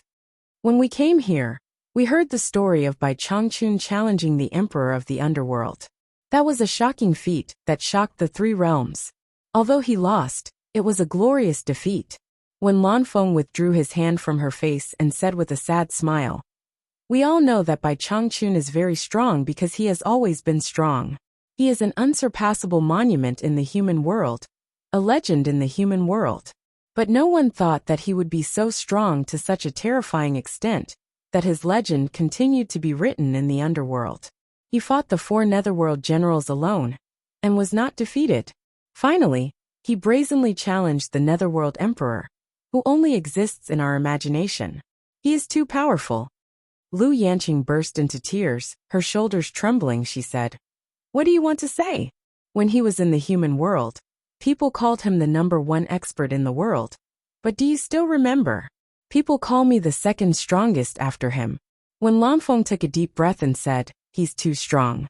I don't dare to hope to surpass him, but I want to follow in his footsteps and find myself. So I have to abandon all selfish and distracting thoughts and start to pursue my path to the pinnacle of cultivation.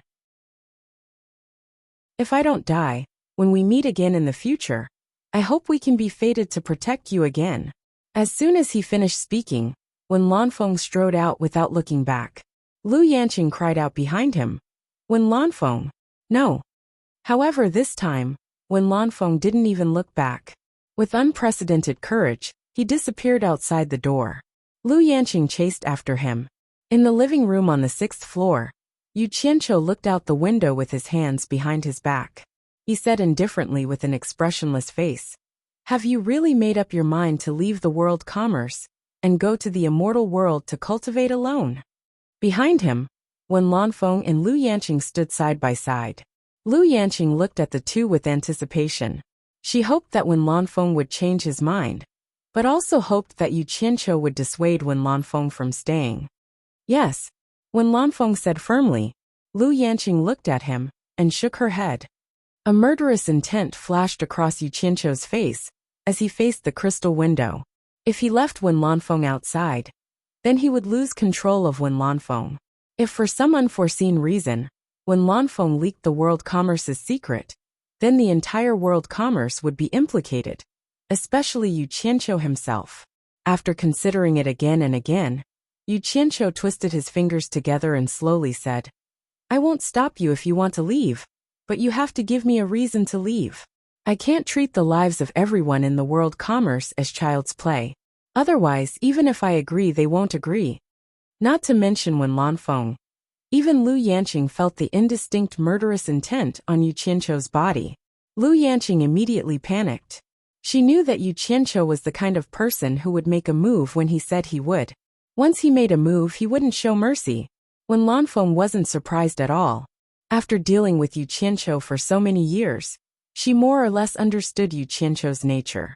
Instead, she calmly said, I've already lost the ability to protect her. I hope to regain my ability to protect her.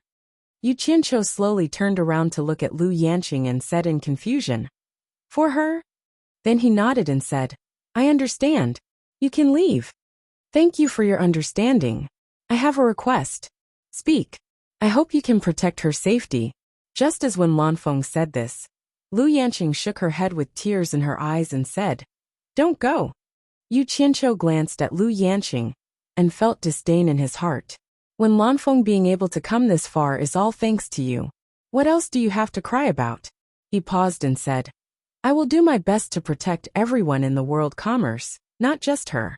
Leave quietly from the top floor. I don't want to alarm anyone. When Lanfeng nodded, thanked Huang Xiaolong once again, and turned to leave. However, Lu Yanqing couldn't help but pull his arm. Before she could plead, Yu Qianqiu teleported and slapped her on the back. Lu Yanqing fainted and fell to the ground. When Lanfeng looked at Lu Yanqing lying on the ground, a bitter smile appeared on his face. Don't you know how to have tender and protective feelings for the fairer sex? Yu Qianqiu didn't want to talk nonsense. He took out a storage pouch and threw it to Wen Lanfeng. I won't give you anything more. There are 100 million divine-grade spirit stones inside. Take care of yourself. If it's too dangerous and difficult outside, then come back. If you treat the world commerce as your home, then this is your home. Don't regard me as an outsider. Thank you. I will not reveal any of the world commerce's secrets. When Lanfeng gave a guarantee, Yu Qianqiu smiled faintly. If you had made a bunch of solemn promises when I asked you the reason, then you would have died in my hands by now. A man's backbone is the guarantee that he would rather die than submit. I believe in this. Let's go. Leaving Lu Yanqing alone on the ground, the two of them left together. Yu Qianqiu sent Wen Lanfeng to the top floor. Watching the resolute Wen Lanfeng disappear into the distance, he couldn't help sighing. It was hard for him to believe that someone with Wen Lanfeng's character could survive alone in the immortal world. Everything could only depend on his fate. Returning to the 6th floor, Yu Qianqiu bent over to pat Lu Yanqing awake, then sat on the rattan chair opposite her. What surprised him was that Lu Yanqing sat up and looked around after waking up, but she didn't see Wen Lanfeng's figure. She asked in a daze. He left. He left. Yu Qianqiu replied faintly. Lu Yanqing sat on the ground in a daze, motionless. She didn't cry or make a fuss, as if she had lost something precious. Yu Qianqiu looked at her silently for a while, then said slowly with a blank expression, Actually, it's good that he left. At least it's not necessarily a bad thing for him. I really don't understand a woman like you. Since you can't give him anything, why do you still tie him with an invisible rope? He wants to get close to you, but you don't allow it. He wants to leave you, but you don't allow it. Then what do you want him to do? Do you want to drag him for a lifetime until he dies? I don't. Lu Yanqing subconsciously shook her head and argued. Forget it. It's your own business whether you do or not. I can't control your thoughts. Don't lie on the ground. If others see you, they will think that I did something to you. Calm down. We still have to go to the Elysium Fairyland tomorrow. Yu Qianqiu stood up and asked again. Do you want me to ask Li Duxing to look after you? Lu Yanqing shook her head, slowly got up, then slowly turned around and left blankly. After finding the stairs outside, he held the handrail with one hand and slowly walked up the stairs step by step. Just like that, he walked all the way to the rooftop and came to the edge of the rooftop. He leaned against the white jade railing without saying a word. Yun Peng, who was also standing on the rooftop, looked at her in surprise. Usually, when she came up, she would nod and say hello to him. But when he paid a little attention, he found that there was something wrong with her mental state. Just like that, she stood there in a daze until the sky turned dark, and from the starry sky until the sun rose and the sky brightened. The next morning, Yu Qianqiu came to the rooftop early to wait after giving some instructions to his subordinates. He was mainly worried that Daming Luan would come early. After all, it was already very good that they were willing to bring him. How could he let them wait for a long time? As soon as he came up, he naturally saw Lu Yanqing, who had been standing here all night. However, he didn't know that Lu Yanqing had been standing here all night. He thought that she had come here to make preparations in advance like him. He walked to her and asked, Have you thought it through? Lu Yanqing looked at him and looked into the distance. She said lightly, I've thought it through. You're right. I was wrong. In fact, I'm the one who should go. What a mess. Yu Qianqiu rolled his eyes and happened to see a golden light appear on the ground. It was Damingluan. He quickly pulled Lu Yanqing to pay his respects. Damingluan looked at Lu Yanqing in surprise. Obviously, he didn't expect that there was such a stunning beauty around Yu Qianqiu. He frowned and said, "You're taking her? Does Bai Suzhen know?"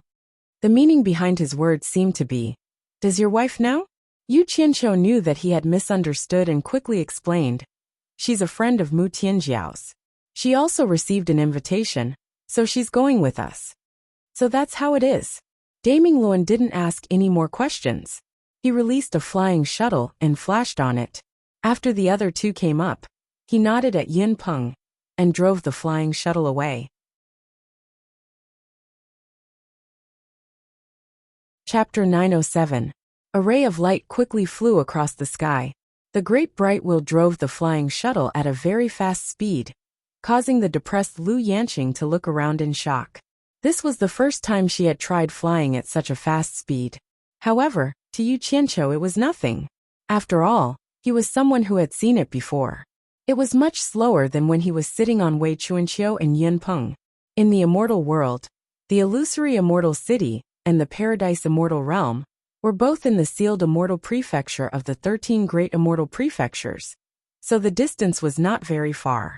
But even so, with the great bright wheel's speed, it still took them half a day. After half a day, a vast sea of clouds appeared in front of them. The sea of fog faintly emitted colorful rays of light. Mountain peaks were faintly discernible in the fog, and there were all kinds of birds flying in and out of the fog. The beautiful scenery of the paradise immortal realm was too much for the eyes to take in. Yu Qianqiu and the others were clearly not the only people who came to congratulate Wu Xiong's wedding. The various rays of light flying in all directions were proof. Just as Yu Qianqiu and Lu Yanqing were looking around, the flying shuttle entered a dense layer of clouds and suddenly stopped. Yu Qianqiu asked suspiciously, "Have we arrived?" The great bright wheel turned around and glanced at them. "The two of you can alight here. The paradise immortal realm does not allow outsiders to fly without permission. It is not convenient for me to bring you into the paradise immortal realm in front of everyone. Follow this direction, and there will naturally be people to receive you and make arrangements." "Oh." Yu Qianqiu cupped his hands in thanks. "Thank you very much, master." Lu Yanqing also thanked him. The two of them then flew out of the flying shuttle.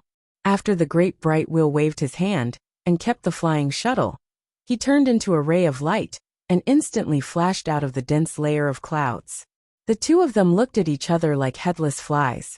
After all, they were unfamiliar with the place, and in front of them was the legendary paradise immortal realm where the immortal emperor lived.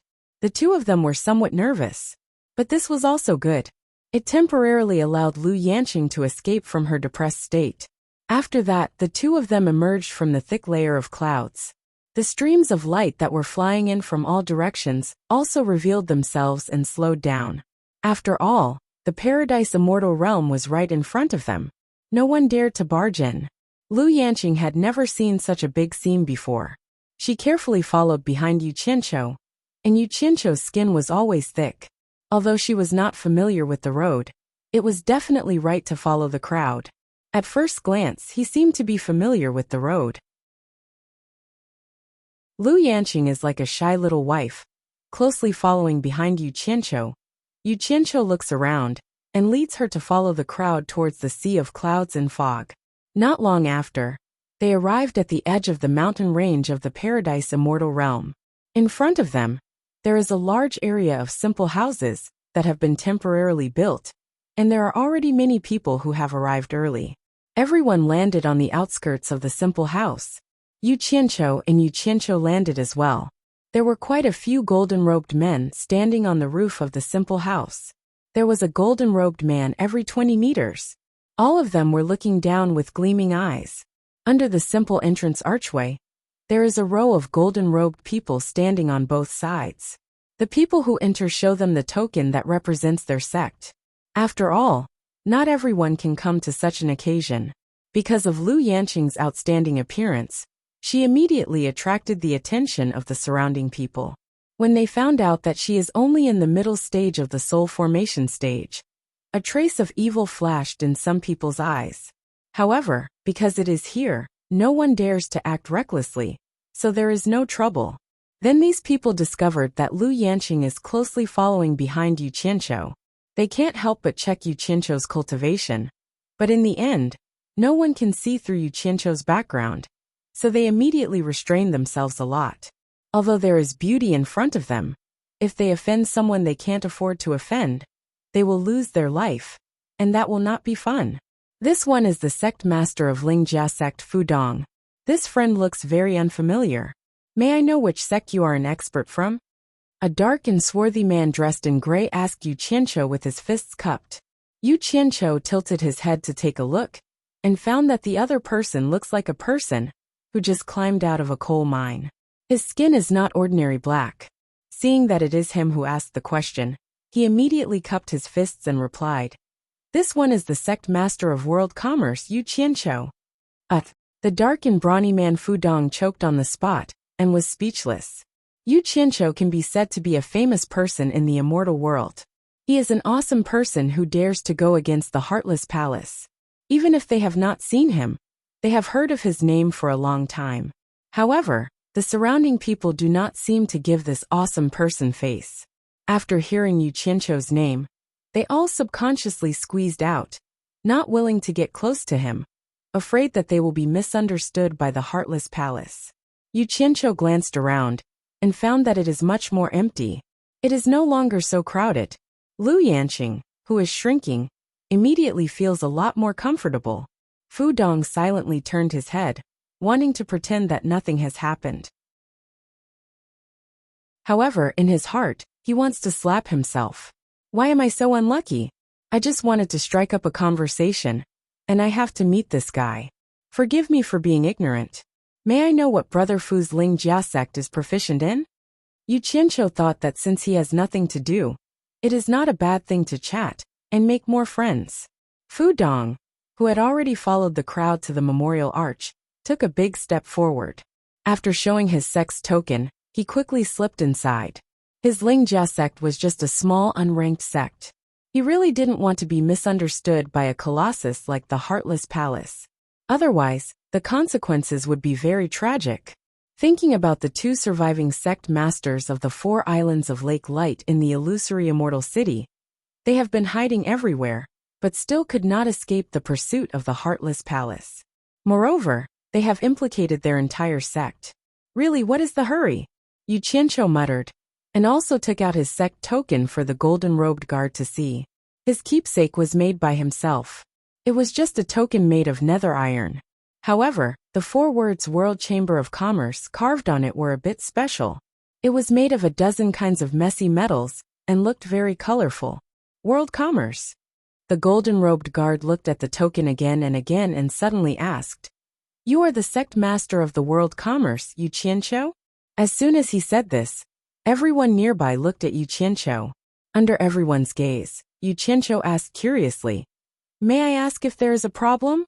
Behind the row of golden-robed guards, there is a golden-robed man standing with his hands behind his back. When he heard this, he walked over and looked directly at Lu Yanqing. He cupped his fists and said, "May I ask if this is Lady Lu Yanqing Lu?" Lu Yanqing did not know what happened, nor did she know what to say. She just nodded her head.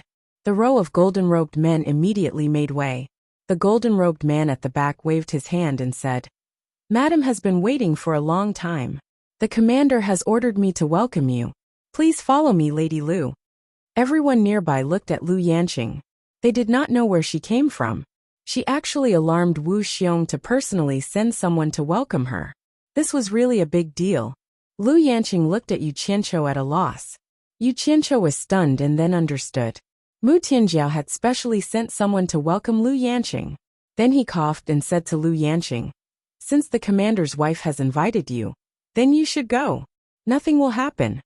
Lu Yanqing had no choice but to walk over. Before leaving, she even looked back at Yu Qianqiu a few times before flying away with the golden-robed man. A row of golden-robed guards stood in place, and one of them returned Yu Qianqiu's sect token. Yu Qianqiu walked in with a stomach full of opinions. He thought to himself that Mu Tianjiao was too unkind. She only invited Lu Yanqing but not him. However, he did not think about it. At this time, it was not convenient for Mu Tianjiao to invite a man like him. He had to pay attention to his image. As soon as he entered, he saw that the house was filled with acquaintances exchanging greetings with each other, while he was alone, without a single acquaintance. So he thought of Fu Dong, who he had just met. Then he should start making some friends. With this thought in mind, Yu Qianqiu began to wander around the house with his hands behind his back. The greetings he heard were either, "This sect master has been doing well," or "That sect master has been doing well since we last met." Greetings of so-and-so sect master rang in his ears. Although they were all dog fart sect masters, Yu Qianqiu still smacked his lips. Looking around, there were at least 7,000 to 8,000 people here. Just a single Wu Xiong's wedding had so many sect masters coming to congratulate him. Just the value of the congratulatory gifts was enough to scare a person. Those who came here to send gifts, the value of their gifts would not be less than 100 million divine grade spirit stones. Even if the gift given to Wu Xiong was less than that, those big sects would definitely be very generous with their gifts. 10 to 8,000 people. That was at least 1 trillion divine grade spirit stones. It was easy to imagine how terrifying the number of gifts accumulated would be. How many sects could not earn that much money in their entire lives? The more Yu Qianqiu thought about it, the more shocked he became. No wonder the Immortal Palace was said to be the wealthiest sect. It would be hard for them not to be rich. This was just a senior commander's wedding. Yu Qianqiu sighed as he shuttled through the crowd. His eyes lit up as he finally found the swarthy sect master of the first spirit sect, Fu Dong, chatting with someone. If it wasn't for the fact that the other party's skin was black, he would have easily missed him due to the dazzling crowd. Yu Qianqiu immediately cut in, excitedly rushing to Fu Dong's side, cupping his hands in greeting. "Brother Fu, nice to meet you. I didn't expect to see you here. What a coincidence." Seeing him, Fu Dong's face tightened. One of the men chatting with Fu Dong sized up Yu Qianqiu, asking Fu Dong, "Brother Fu, may I know who this friend is? Can you introduce him to us?" "I dare not." Even without Fu Dong's introduction, Yu Qianqiu had already cupped his hands in greeting. "This one is World Commerce's sect master, Yu Qianqiu." The surrounding people turned to look at him. "Oh, so it's sect master Yu." That man's face tightened, but he reacted quickly, cupping his hands in greeting. "My apologies, I forgot something important. I'll take my leave first." With that said, he disappeared through the crowd. Hee. Yu Qianqiu shook his head with a smile. When he retrieved his gaze, he noticed that Fu Dong was walking in another direction without saying a word. Yu Qianqiu was slightly stunned, but he quickly chased after Fu Dong.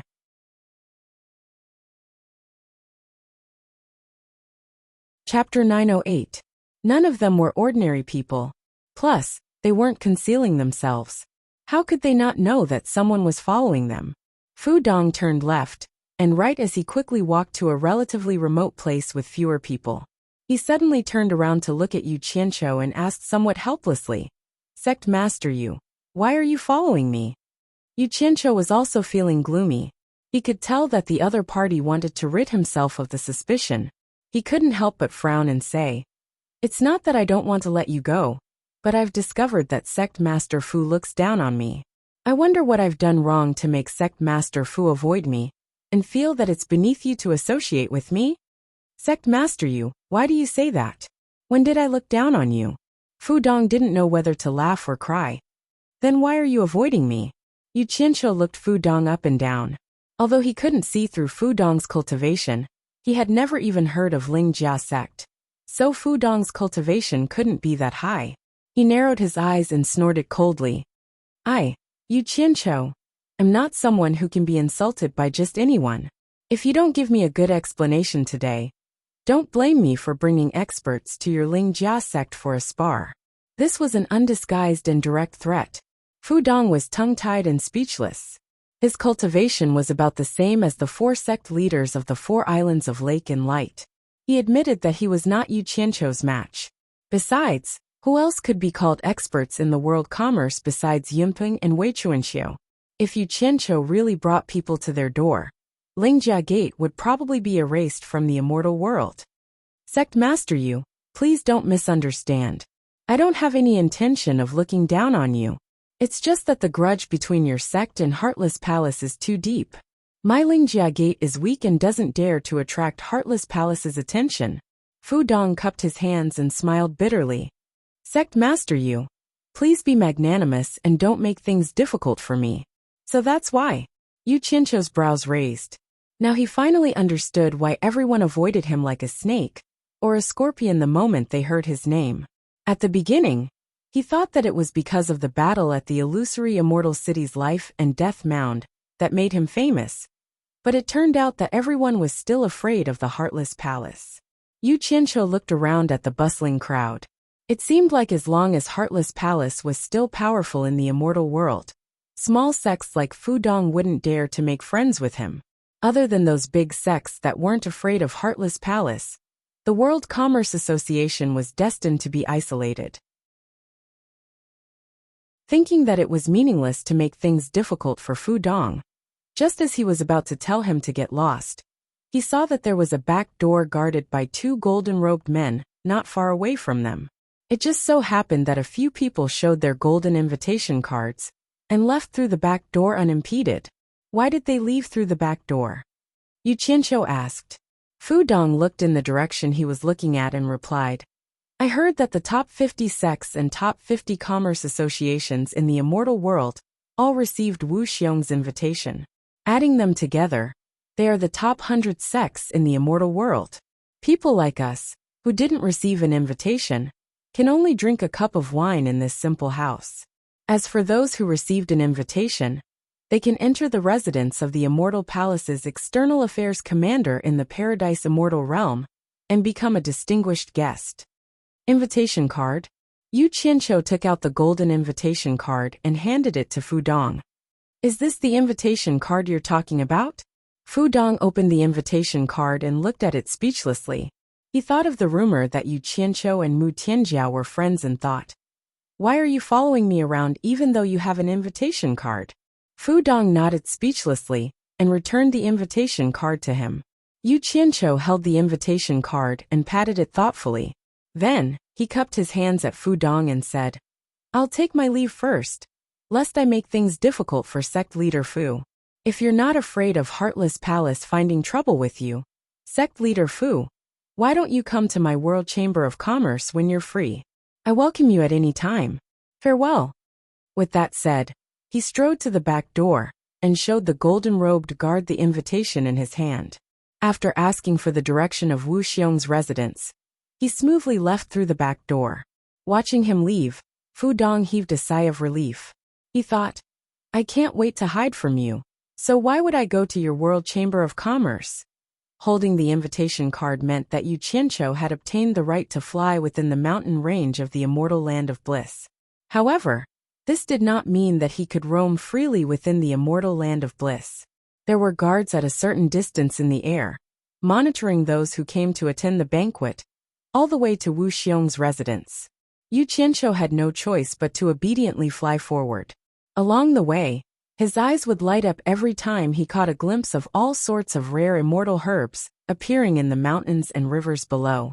They were slender and elegant, so alluring.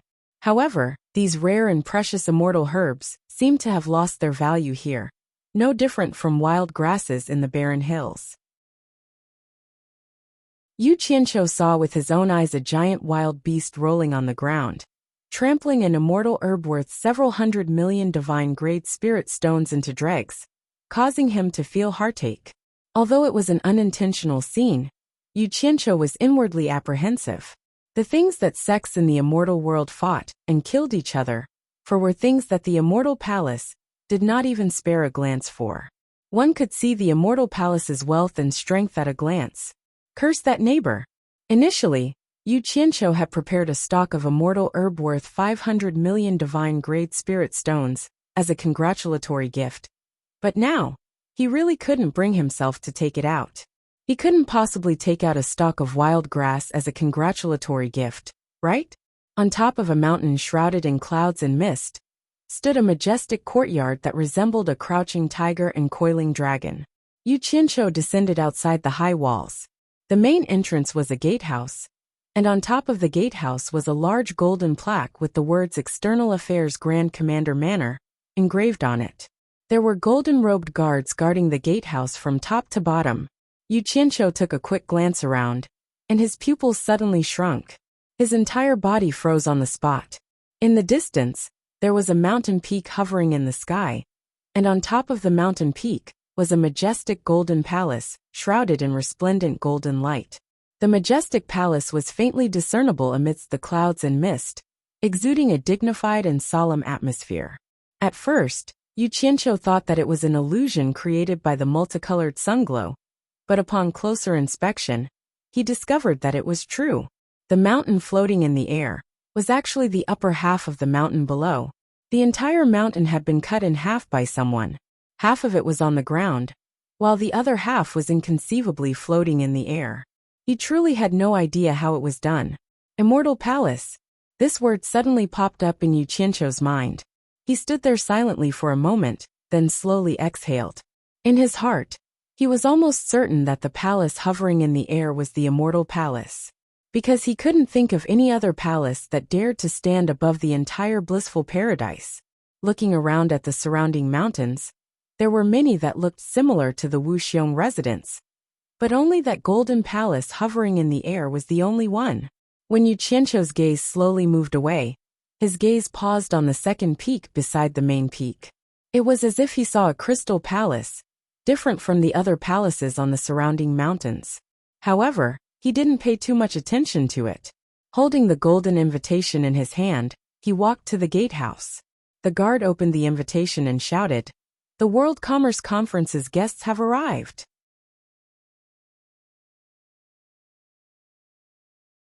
Chapter 909. Damn it! Do I need to shout so loudly to introduce my small World Commerce Association? Yu Qianqiu silently cursed.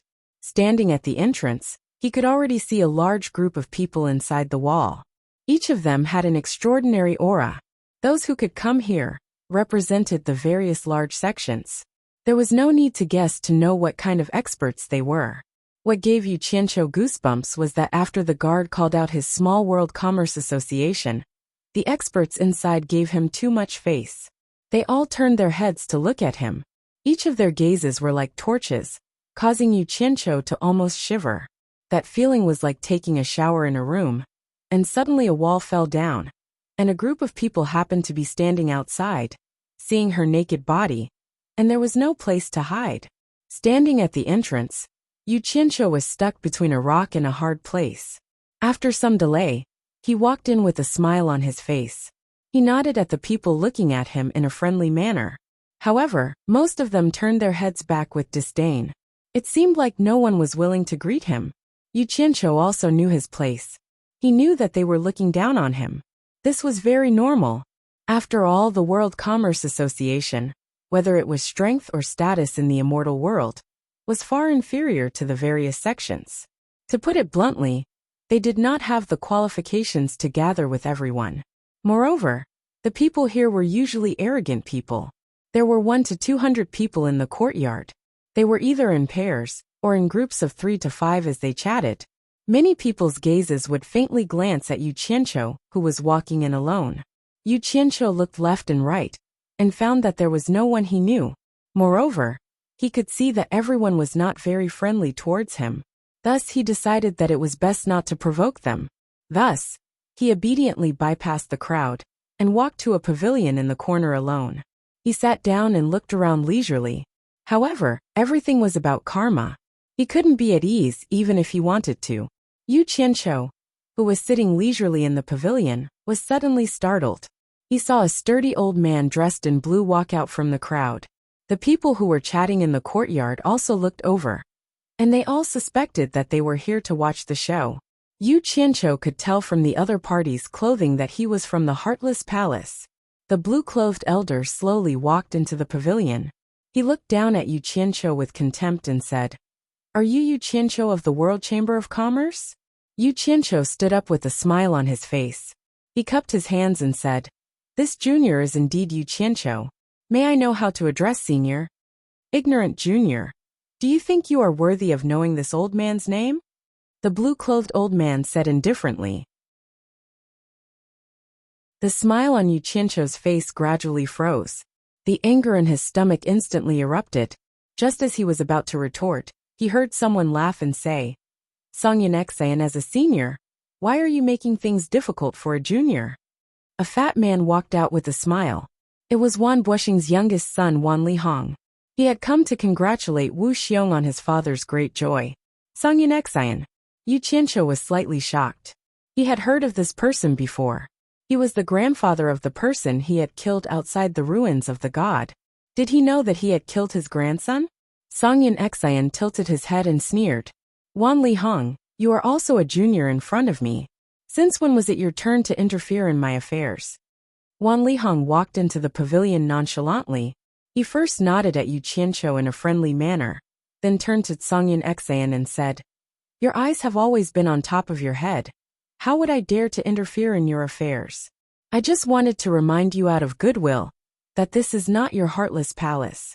Don't be rash and make things worse. Otherwise, the one who will be embarrassed is you. What does it have to do with me?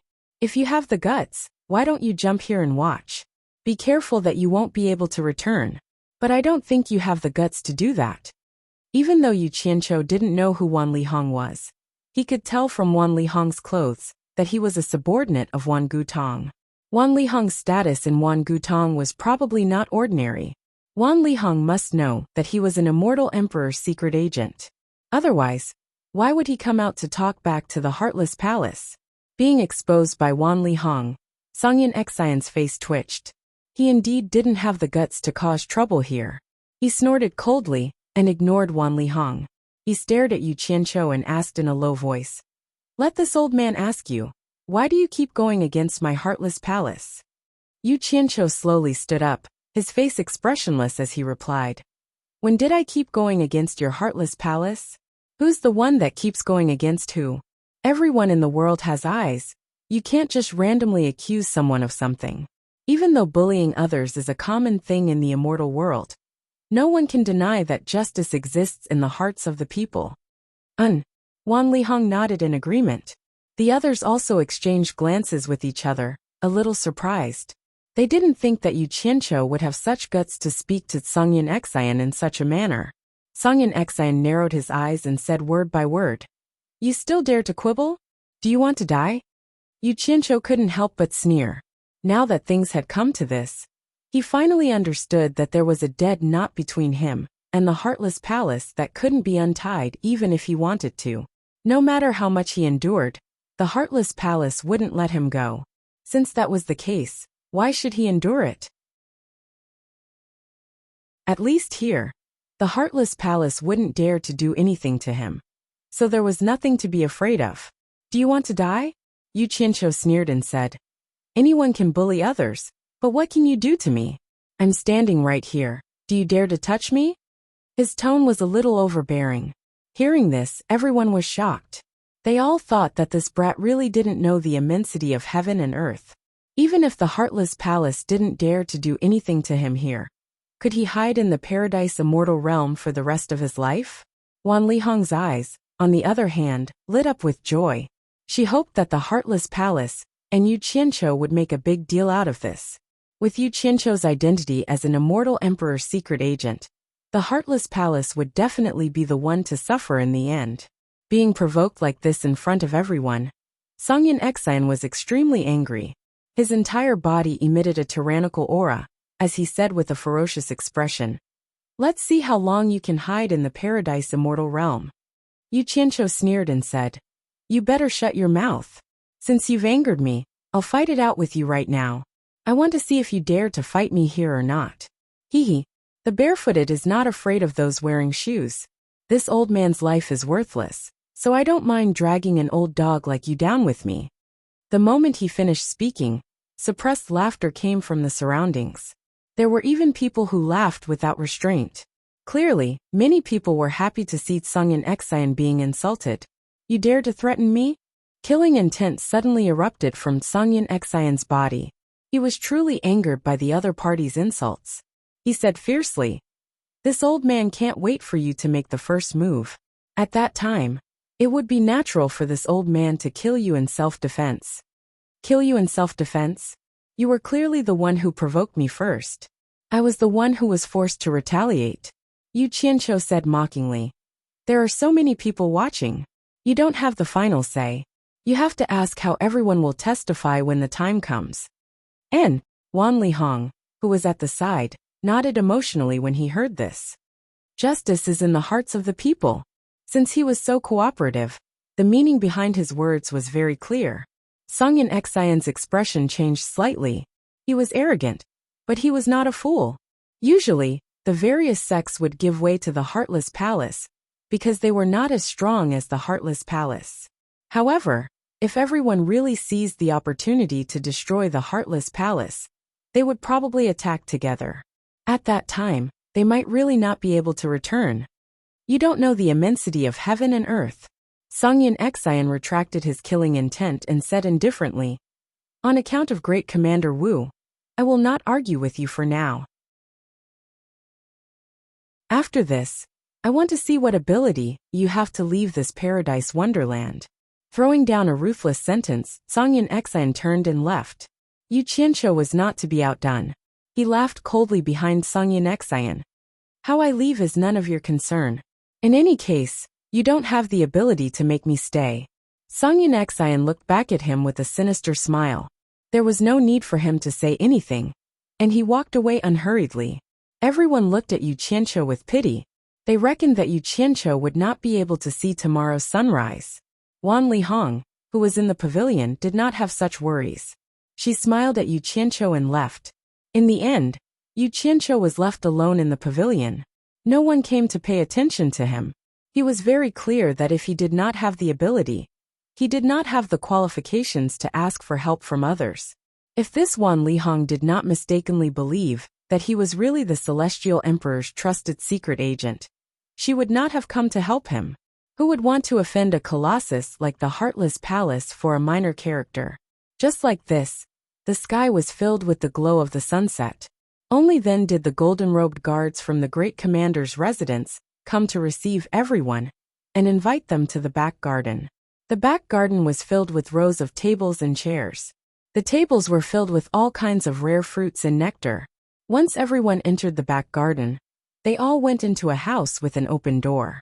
They placed the gifts they brought on the long table inside the house, and after they came out, they all sat down. Most of them sat at a table of 4. Yu Qianqiu followed suit.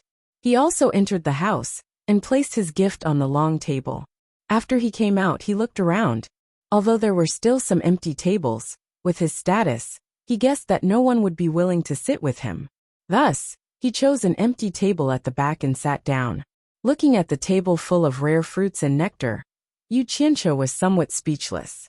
There was wine, but the dishes were made with these rare fruits. This was because all the high-class families in the celestial realm did this. Actually, these fruits should not be underestimated. They were all rare treasures that were beneficial to cultivation. Ordinary people would not be able to eat them.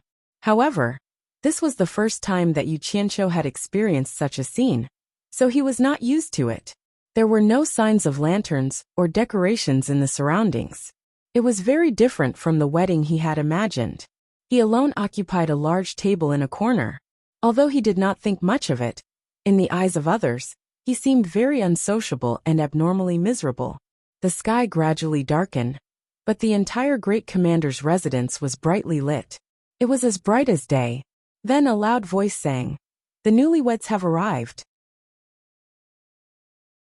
The door of the loft that overlooked the entire back garden opened with a creak. 2 groups of golden-robed guards filed out and lined up on both sides. From the main door, Wu Xiong and Mu Tianjiao slowly walked out together. Behind the newlyweds were Deming Luan and Mu Bing. Everyone at the bottom of the stairs stood up and cupped their fists. For a moment, the sound of congratulating the newlyweds rang out in the garden.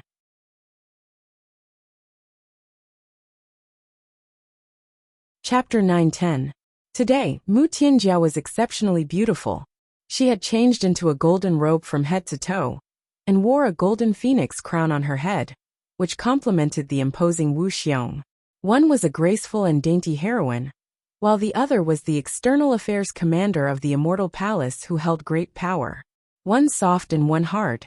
They were a match made in heaven. It was said that a woman was at her most beautiful when she married. Standing in the corner, Yu Qianqiu could not help but sigh. This Mu Tianjiao had indeed married the right person. With Wu Xiong supporting her, she would no longer have to endure so much hardship as a woman. Looking behind her, her father Mu Bing was scanning the crowd below with spirited eyes. He seemed exceptionally happy.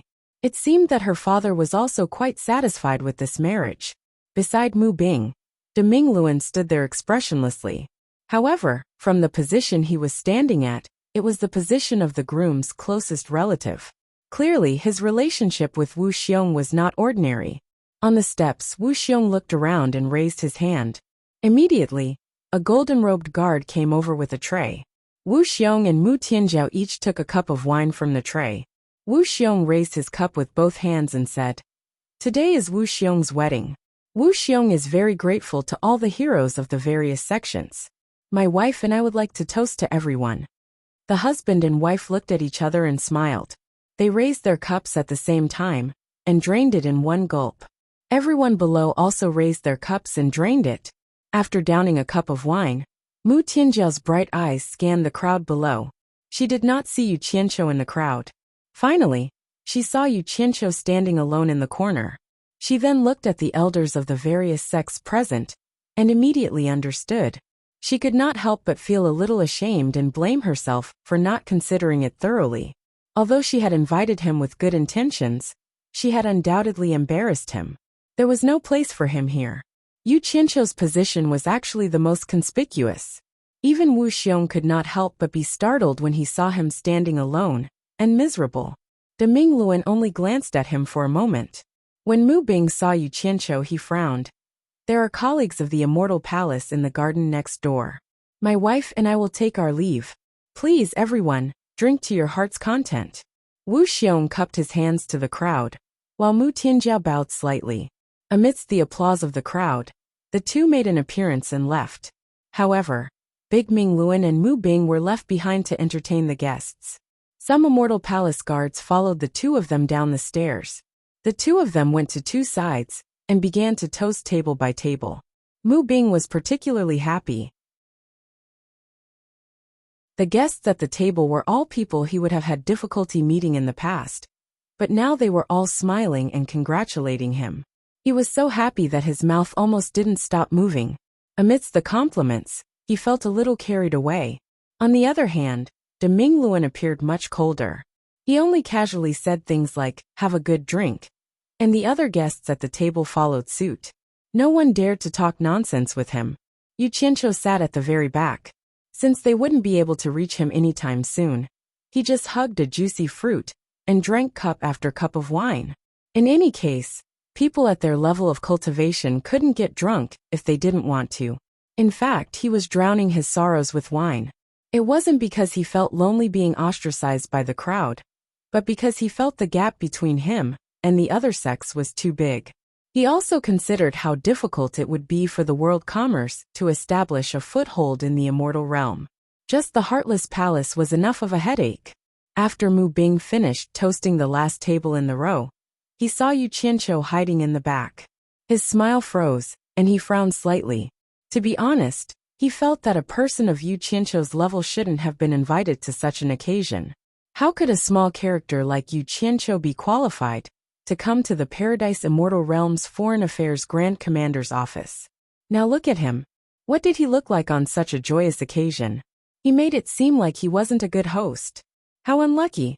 In fact, he was most worried that Wu Xiong would misunderstand, because Mu Tianjiao and Yu Qianqiu knew each other. Mu Tianjiao didn't invite any other male guests but Yu Qianqiu. How could he not be worried? He had always been against inviting Yu Qianqiu, but his daughter insisted. There was nothing he could do. Mu Bing frowned. He wanted to ignore Yu Qianqiu and go to another row to continue toasting. However, Yu Qianqiu stood up insensibly and raised his cup with a smile. "Congratulations, President Mu. Congratulations." Mu Bing's brows immediately furrowed. However, Wu Xiong was congratulating him and smiling. It wasn't good to lose his composure on such a joyous occasion. Mu Bing suppressed his unhappiness and walked over with two golden-robed guards holding trays. Grey Cloud Xin, who paid attention to Yu Qianqiu from time to time, immediately noticed that Mu Bing didn't seem to like Yu Qianqiu. He immediately stood up and said in a clear voice, "Mr. Mu, I don't know what kind of background Yu Qianqiu has. He's actually qualified to be on an equal footing with us. It's really incredible." As soon as this was said, many people could see that Grey Cloud Xin was purely trying to embarrass Yu Qianqiu. On the other side, De Ming Luan, who was toasting, looked back at Grey Cloud Xin coldly. Mu Bing naturally knew what kind of person Grey Cloud Xin was in the immortal world. He turned back and raised his cup with an apologetic smile. Then he walked in front of Yu Qianqiu. Yu Qianqiu glanced at Grey Cloud Xin and couldn't be bothered with him. He raised his cup to Mu Bing and said, "Congratulations, President Mu. Congratulations on your daughter's wedding." He smiled and drank the wine in his cup in one gulp. "Yu Qianqiu, why are you sitting here alone?" Mu Bing asked indifferently. Because the two of them were acquaintances, Yu Qianqiu thought that Mu Bing was unhappy that he was being ignored and was concerned about him. He immediately smiled and said, "It's okay. The people sitting here are all experts from various sects in the immortal world. How can I, Yu Qianqiu, be ranked among the experts and sit together with the experts from various sects? So you also know. Since you know, why come here to humiliate yourself? Do you think this is a place that anyone can come to?" Mu Bing snorted and didn't say anything else. He raised his cup and drank it in one gulp. Then he turned around and left, going to another sect to continue toasting. Yu Qianqiu had just refilled his cup. He wanted to say some words of congratulations, but who knew that he would hear such words from the other party's mouth? He immediately raised his cup in a daze. This was something that he never dreamed of. He never thought that Mu Bing would actually say such words. Not to mention that he had once turned the tide in the ruins of God, when the Four Links Chamber of Commerce was in danger. No matter what, they had no enmity, and even had some friendship. Taking 10,000 steps back, he had also received an invitation. He didn't shamelessly stick his face here. Moreover, even if he wanted to be thick-skinned and come to this place, he wouldn't be able to enter without permission. He was smiling and didn't do anything to let Mu Bing down. But why did Mu Bing slap his face in front of everyone? Didn't he know that if he hadn't saved his daughter in the ruins of God, his daughter wouldn't be where she was today? Yu Qianqiu couldn't figure it out. He couldn't figure it out even if he was given 10,000 reasons. He couldn't figure it out even if he was beaten to death.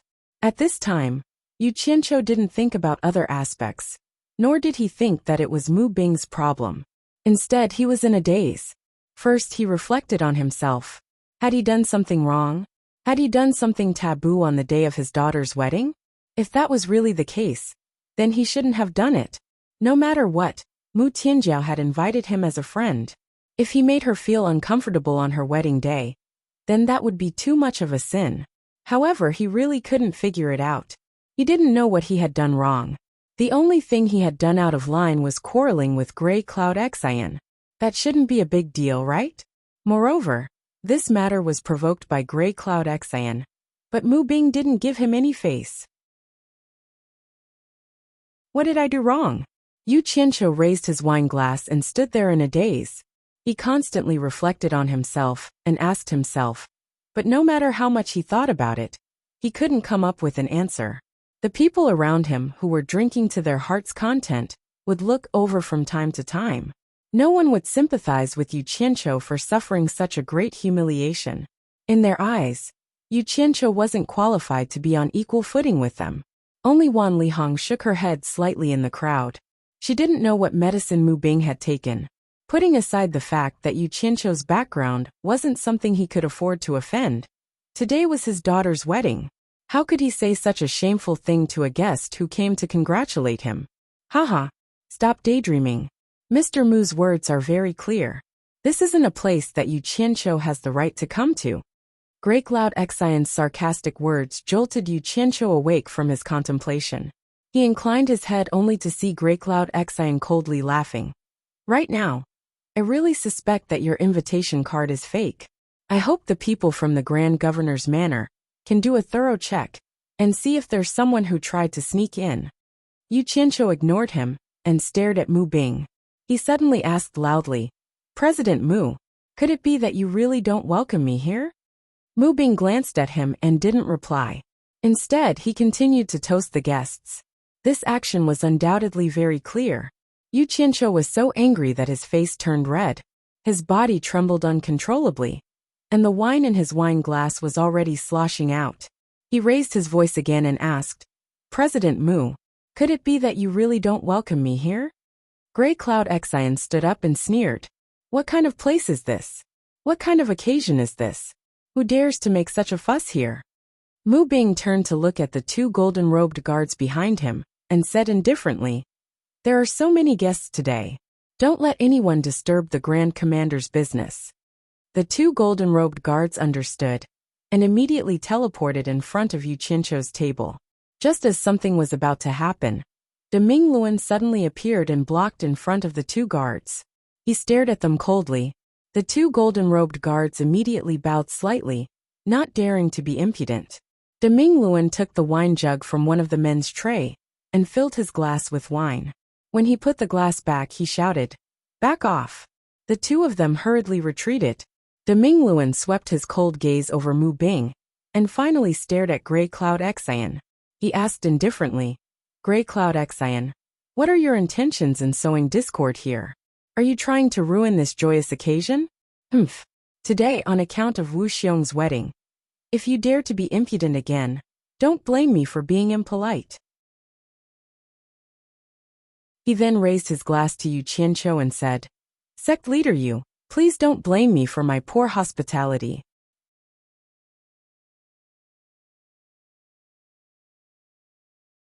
Chapter 9:11.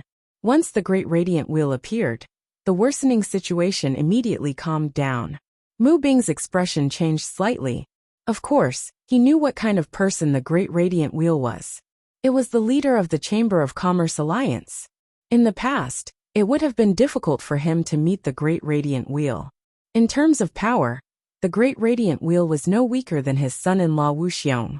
For Wu Xiong to invite the Great Radiant Wheel as a guest, it was clear that the two had an extraordinary relationship. How could he disobey such a person? However, a sudden change in status often made people lose themselves. At this moment, Mu Bing was like a nouveau riche, feeling somewhat complacent. So many people he had to look up to in the past were now polite to him. He was somewhat at a loss. He had just expressed his dissatisfaction with Yu Qianqiu, but now the Great Radiant Wheel was toasting and apologizing to Yu Qianqiu in front of everyone. This was undoubtedly a slap in his face. This made him somewhat unhappy. Even so, he was not arrogant enough to dare object to the Great Radiant Wheel. He could only shut his mouth angrily. In his heart, he had already listed the Great Radiant Wheel as someone who didn't care about him. To put it bluntly, he bore a grudge. Songyan Xian's expression also changed slightly. He hadn't expected the Great Radiant Wheel to disrespect Wu Xiong's father-in-law for Yu Qianqiu. He couldn't help but think of Wei Chuanqiu and Yin Peng, who resided in the World Chamber of Commerce. He already somewhat understood. In terms of cultivation, Songyan Xian was not weaker than the Great Radiant Wheel. However, there was a great disparity in their backgrounds. He wouldn't dare do anything to the Great Radiant Wheel in Paradise Wonderland, even if he was 10 times more courageous. This was the Immortal Palace's territory. Moreover, this place wasn't far from the residence of the Emperor of the Immortal World. He had no choice but to shut his mouth. "Chairman Mu, could it be that you really don't welcome me here?" Yu Qianqiu ignored the Great Bright Wheel's toast of apology and asked the same question to Mu Bing for the third time, with an ashen face. His voice and expression were already harsh, and he seemed to be unable to restrain himself. Everyone at the banquet was perfectly silent, yet they were secretly exchanging glances with each other, and their eyes were filled with ridicule. All of them were secretly ridiculing Yu Qianqiu for overestimating his ability, and actually daring to repeatedly shout at Wu Xiong's father-in-law. His fate was already a foregone conclusion, and he was truly the one who brought this upon himself. Mu Bing abruptly raised his head, his eyes filled with rage. His current status was extraordinary. He was no longer the submissive president of the Four Links Chamber of Commerce, who went around begging for help. He had a reverse scale. So how could he allow a mere Yu Qianqiu to question him like this? Mu Bing, who was on the verge of exploding, endured the cold gaze of the great bright wheel. Yu Qianqiu, don't act recklessly. This is not the place for you to behave atrociously. If things get out of hand, I won't be able to protect you under the feet of an immortal emperor. Even if you don't think about yourself, you have to think about Bai Suzhen and the girl you brought with you. After De Mingluan sent a sound transmission to warn him, he pushed his cup again and said, Commander Wu's wedding, sect leader Yu, please give me face and drink this cup to appease your anger. Yu Qianqiu looked at the great bright wheel and was slightly shocked. He understood that he was indeed a bit too impulsive. If he caused trouble, he could escape. But what about Lu Yanqing, who was here? Most importantly, if he offended the immortal palace, the World Chamber of Commerce would no longer have a foothold in the immortal realm, and neither would he have a foothold. Suppressing the anger in his heart, he slowly raised his cup to his mouth and drank it in one gulp. Then, he silently sat where he was without another word. Under the disdainful gazes of the crowd, he gradually calmed down. He never thought that Mu Bing, who was trembling with fear when it rained, was actually such a snobbish person. Moreover, he did it so ruthlessly. What a snobbish person. Actually, Yu Qianqiu didn't care about this kind of thing. He had seen too much of the hypocrisy of the world, and how dogs relied on their master's power. However, he never thought that he would send his own face to be slapped by others. This was completely asking for humiliation. A sense of humiliation and resentment surged in Yu Qianqiu's heart, making him have the urge to slaughter Mu Bing on the spot. Seeing that Yu Qianqiu had calmed down, the great bright will finally heaved a sigh of relief. If something happened to Yu Qianqiu here, he really wouldn't be able to explain it to Wei Chuanxiu when he got back. After sweeping his cold gaze across the audience, the great bright will turned and walked back to continue toasting. Seeing that Yu Qianqiu had admitted defeat after being humiliated, Grey Cloud Xian snickered coldly and sat down.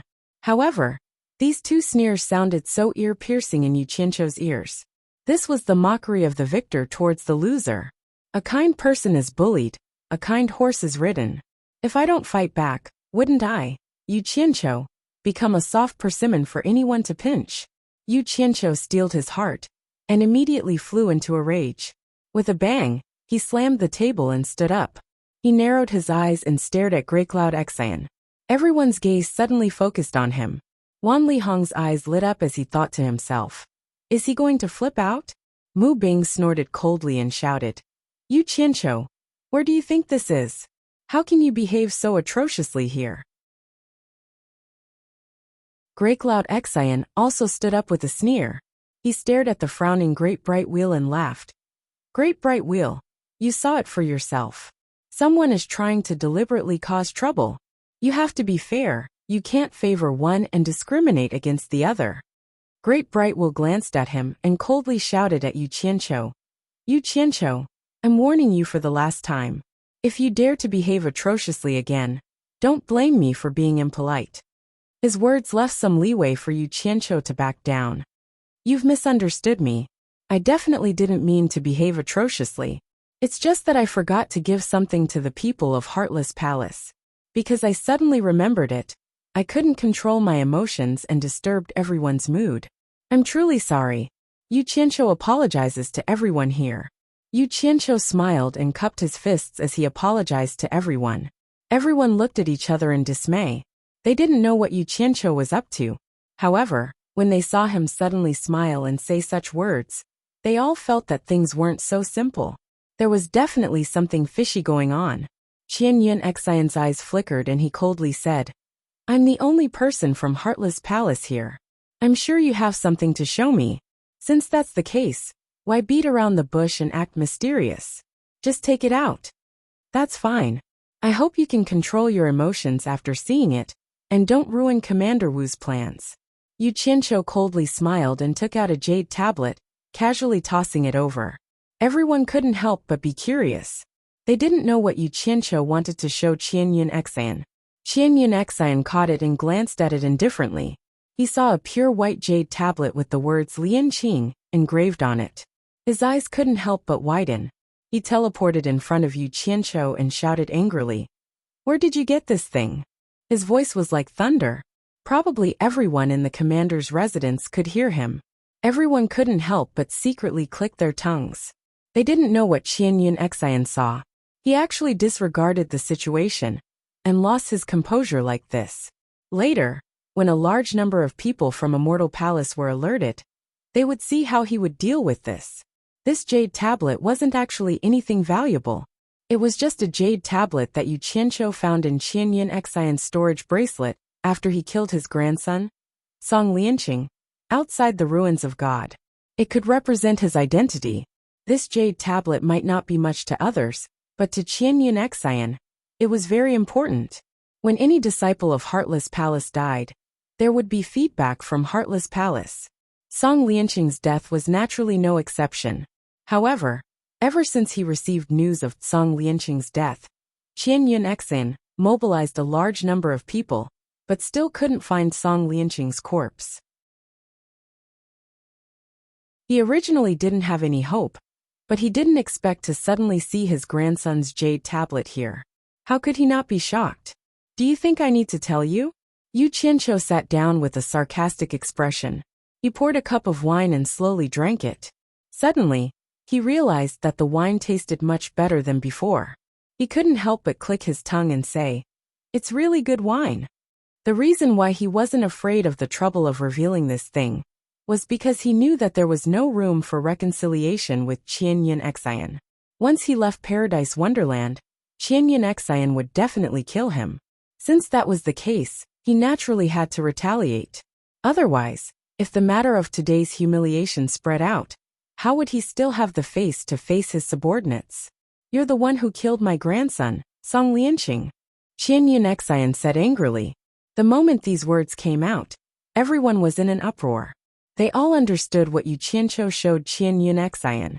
It was definitely a keepsake of his grandson, Song Lianqing. De Mingluan's brows knitted together. He realized that this Yu Qianqiu really wasn't afraid of blowing things up. He actually showed this thing at this time. Almost at the same time Qianyun Xian said this, a person in white flashed out from the crowd. He stared at Yu Qianqiu with a burning gaze and said, "Chai Junlang was also killed by you?" This person was Xiaoyao Palace Master Chai Xiaoyao's eldest disciple, Ma Fengnan. Because he knew that Chai Junlang and Song Lianqing got into an accident on the same day, and the two of them were together every day during that period of time, he naturally had a reason to question Chai Junlang. Chai Junlang. Yu Qianqiu shook his head and said, "I don't know who Chai Junlang is, but based on the information I heard, I guess it should be the guy with the white jade folding fan." He was referring to the image of Chai Junlang, who boasted of his elegance and elegance. Ma Fengnan's pupil shrank and he said sternly, "So you admit that you killed him?" No. Please don't misunderstand. I didn't kill him." Yu Qianqiu pointed at Qianyun Xian, who wanted to kill him, and pointed at the jade pendant in Qianyun Xian's hand. He said, "When I saw the guy with the white jade folding fan, he should be Chai Junlang. He seemed to be quarreling with the owner of this jade pendant over a woman. In the end, the two of them fought with their lives on the line. Unfortunately, Chai Junlang's skills were inferior, and he was killed by the owner of this jade pendant, Song Lianqing. He died a miserable death. I don't know what kind of deep hatred Song Lianqing has for Chai Junlang, but it's all because of a woman. Hee. Chai Junlang begged for mercy before he died, but Song Lianqing killed him. He died a miserable death." The crowd was in an uproar again, and they all turned to look at Wan Lihong. Who didn't know that Song Lianqing and Chai Junlang had been fighting for Wan Bosheng's granddaughter, Wan Ling? The only person who could make the two of them fight at all costs was probably Wan Ling. In order to please Wan Ling, the two of them had fought more than once or twice. No one expected that they would be so ruthless this time and take each other's life. You're tuning in to the Dreamy Chapters YouTube channel. We're so grateful for your support. And don't forget to subscribe to join us on this incredible journey through captivating stories.